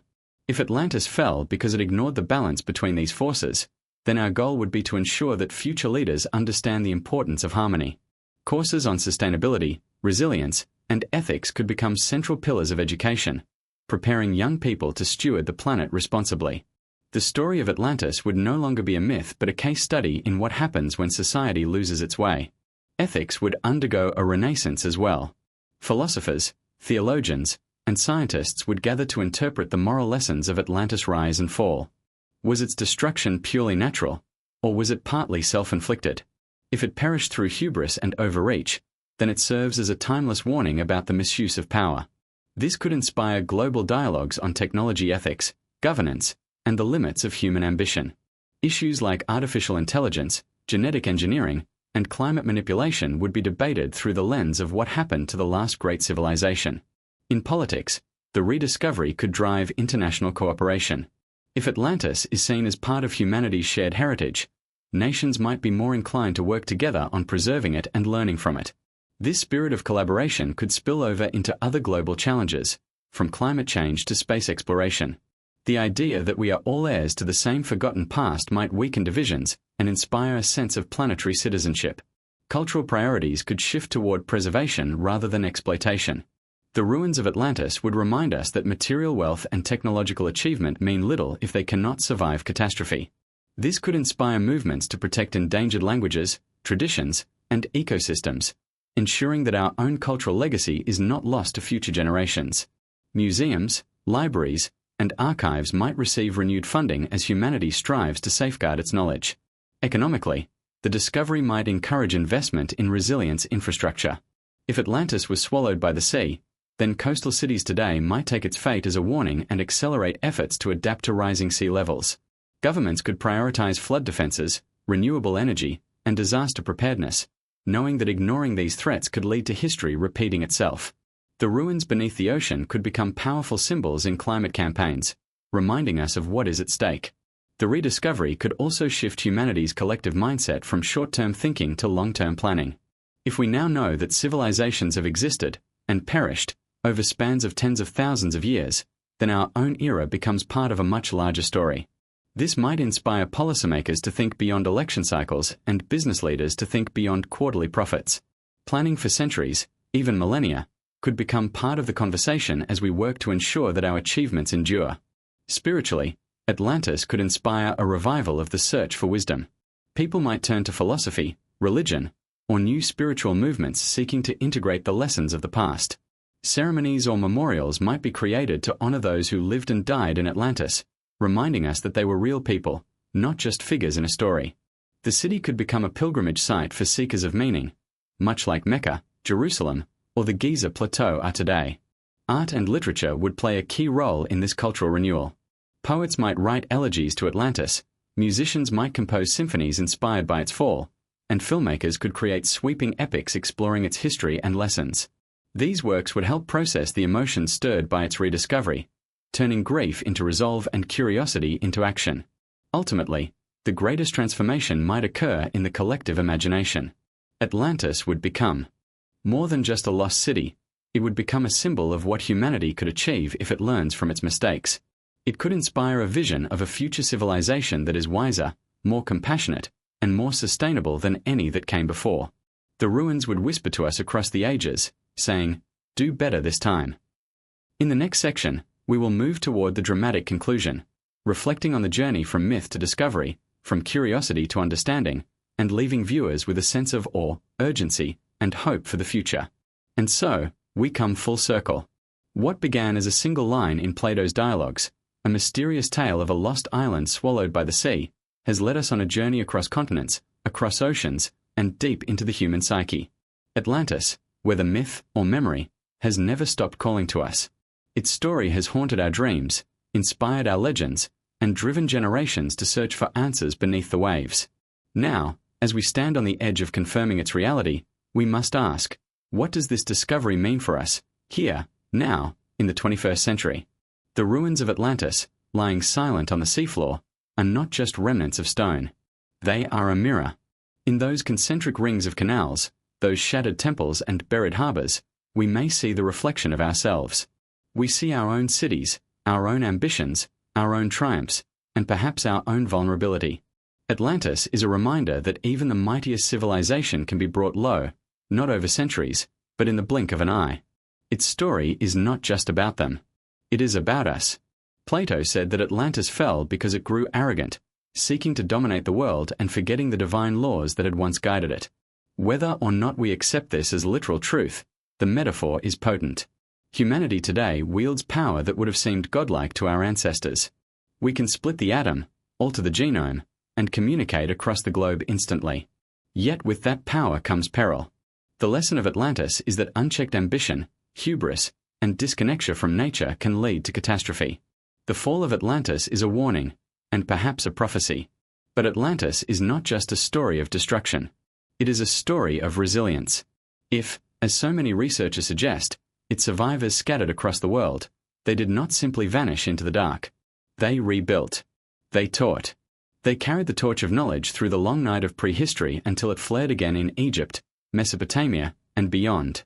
This means that we are not just the children of survivors, we are the continuation of Atlantis' dream. Its blood runs in our veins, its memory lingers in our myths, and its wisdom waits to be rediscovered. This is why the search for Atlantis matters. It is not simply about proving a point in an academic debate or finding a lost city to marvel at.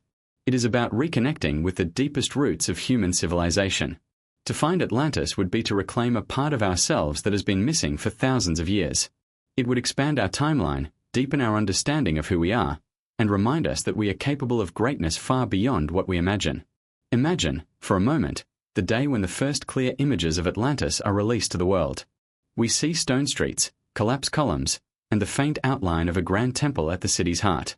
The world would fall silent, if only for a moment. News anchors would struggle to find words, children would stare at their screens wide-eyed, and millions would feel a chill as the line between myth and history dissolves before their eyes. In that instant, we would all be united, not as separate nations, but as a species witnessing the rediscovery of its own forgotten past. And then would come the questions. What happened to Atlantis? Could it happen again? Are we repeating the same mistakes? The answers might not be comfortable, but they would be necessary. The memory of Atlantis could become a guiding star, pushing us to build a civilization that learns from the past rather than repeating it. Its ruins could be a monument not just to what was lost but to what must never be lost again: wisdom, humility, and respect for the forces greater than ourselves. Atlantis also offers hope. If such a civilization could rise during the last ice age, at a time when much of the world was still locked in glacier, then it means that humanity's potential is far greater than we ever dreamed. It means that civilization is not a fragile miracle that happens once and is gone forever, but a natural flowering of human ingenuity, one that can bloom again and again, even after disaster. We are part of a continuum of builders, dreamers, and survivors. Atlantis proves that no darkness, no flood, no catastrophe can completely erase what it means to be human. The rediscovery of Atlantis would not be the end of the story. It would be the beginning of a new chapter.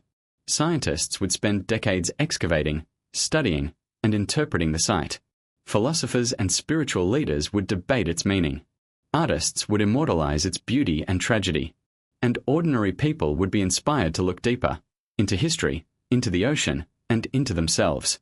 Atlantis would remind us that mystery still exists, that there are still secrets waiting to be uncovered, and that we are part of a much larger, more wondrous story than we have been told. In the end, the greatest treasure Atlantis offers may not be its gold, its temples, or even its technology. The greatest treasure is perspective. It shows us that civilization is precious, that knowledge must be preserved, and that progress is not guaranteed. It challenges us to rise above petty divisions and short-term thinking and to build something enduring, something worthy of the legacy we have inherited from those who came before. Perhaps that is why Atlantis has never let go of our imagination. Perhaps, deep down, we know that we are meant to find it, that its rediscovery is a milestone in humanity's journey toward maturity. When we finally stand on the ocean floor, gazing at the ruins of the lost city, we will not just be looking at the past. We will be looking at the future, at what we could become if we choose wisely, or what we might lose if we do not. And so, the story of Atlantis continues. It is no longer just a legend told by Plato, nor just a mystery debated by scholars. It is a call to action, a reminder, a challenge. Atlantis whispers to us across the ages, learn from me. Remember me. Do not let my fate become your own. The choice is ours. Will we heed the warning of the drowned city, building a civilization that respects the balance of nature and the wisdom of history? Or will we ignore it, racing forward until we too become a myth for some future age to rediscover? The ruins wait patiently beneath the waves, silent witnesses to both our past and our possible future. Their story is written in stone, and soon, it may be written in us. Atlantis has been found, not only in the depths of the ocean, but in the depths of the human spirit.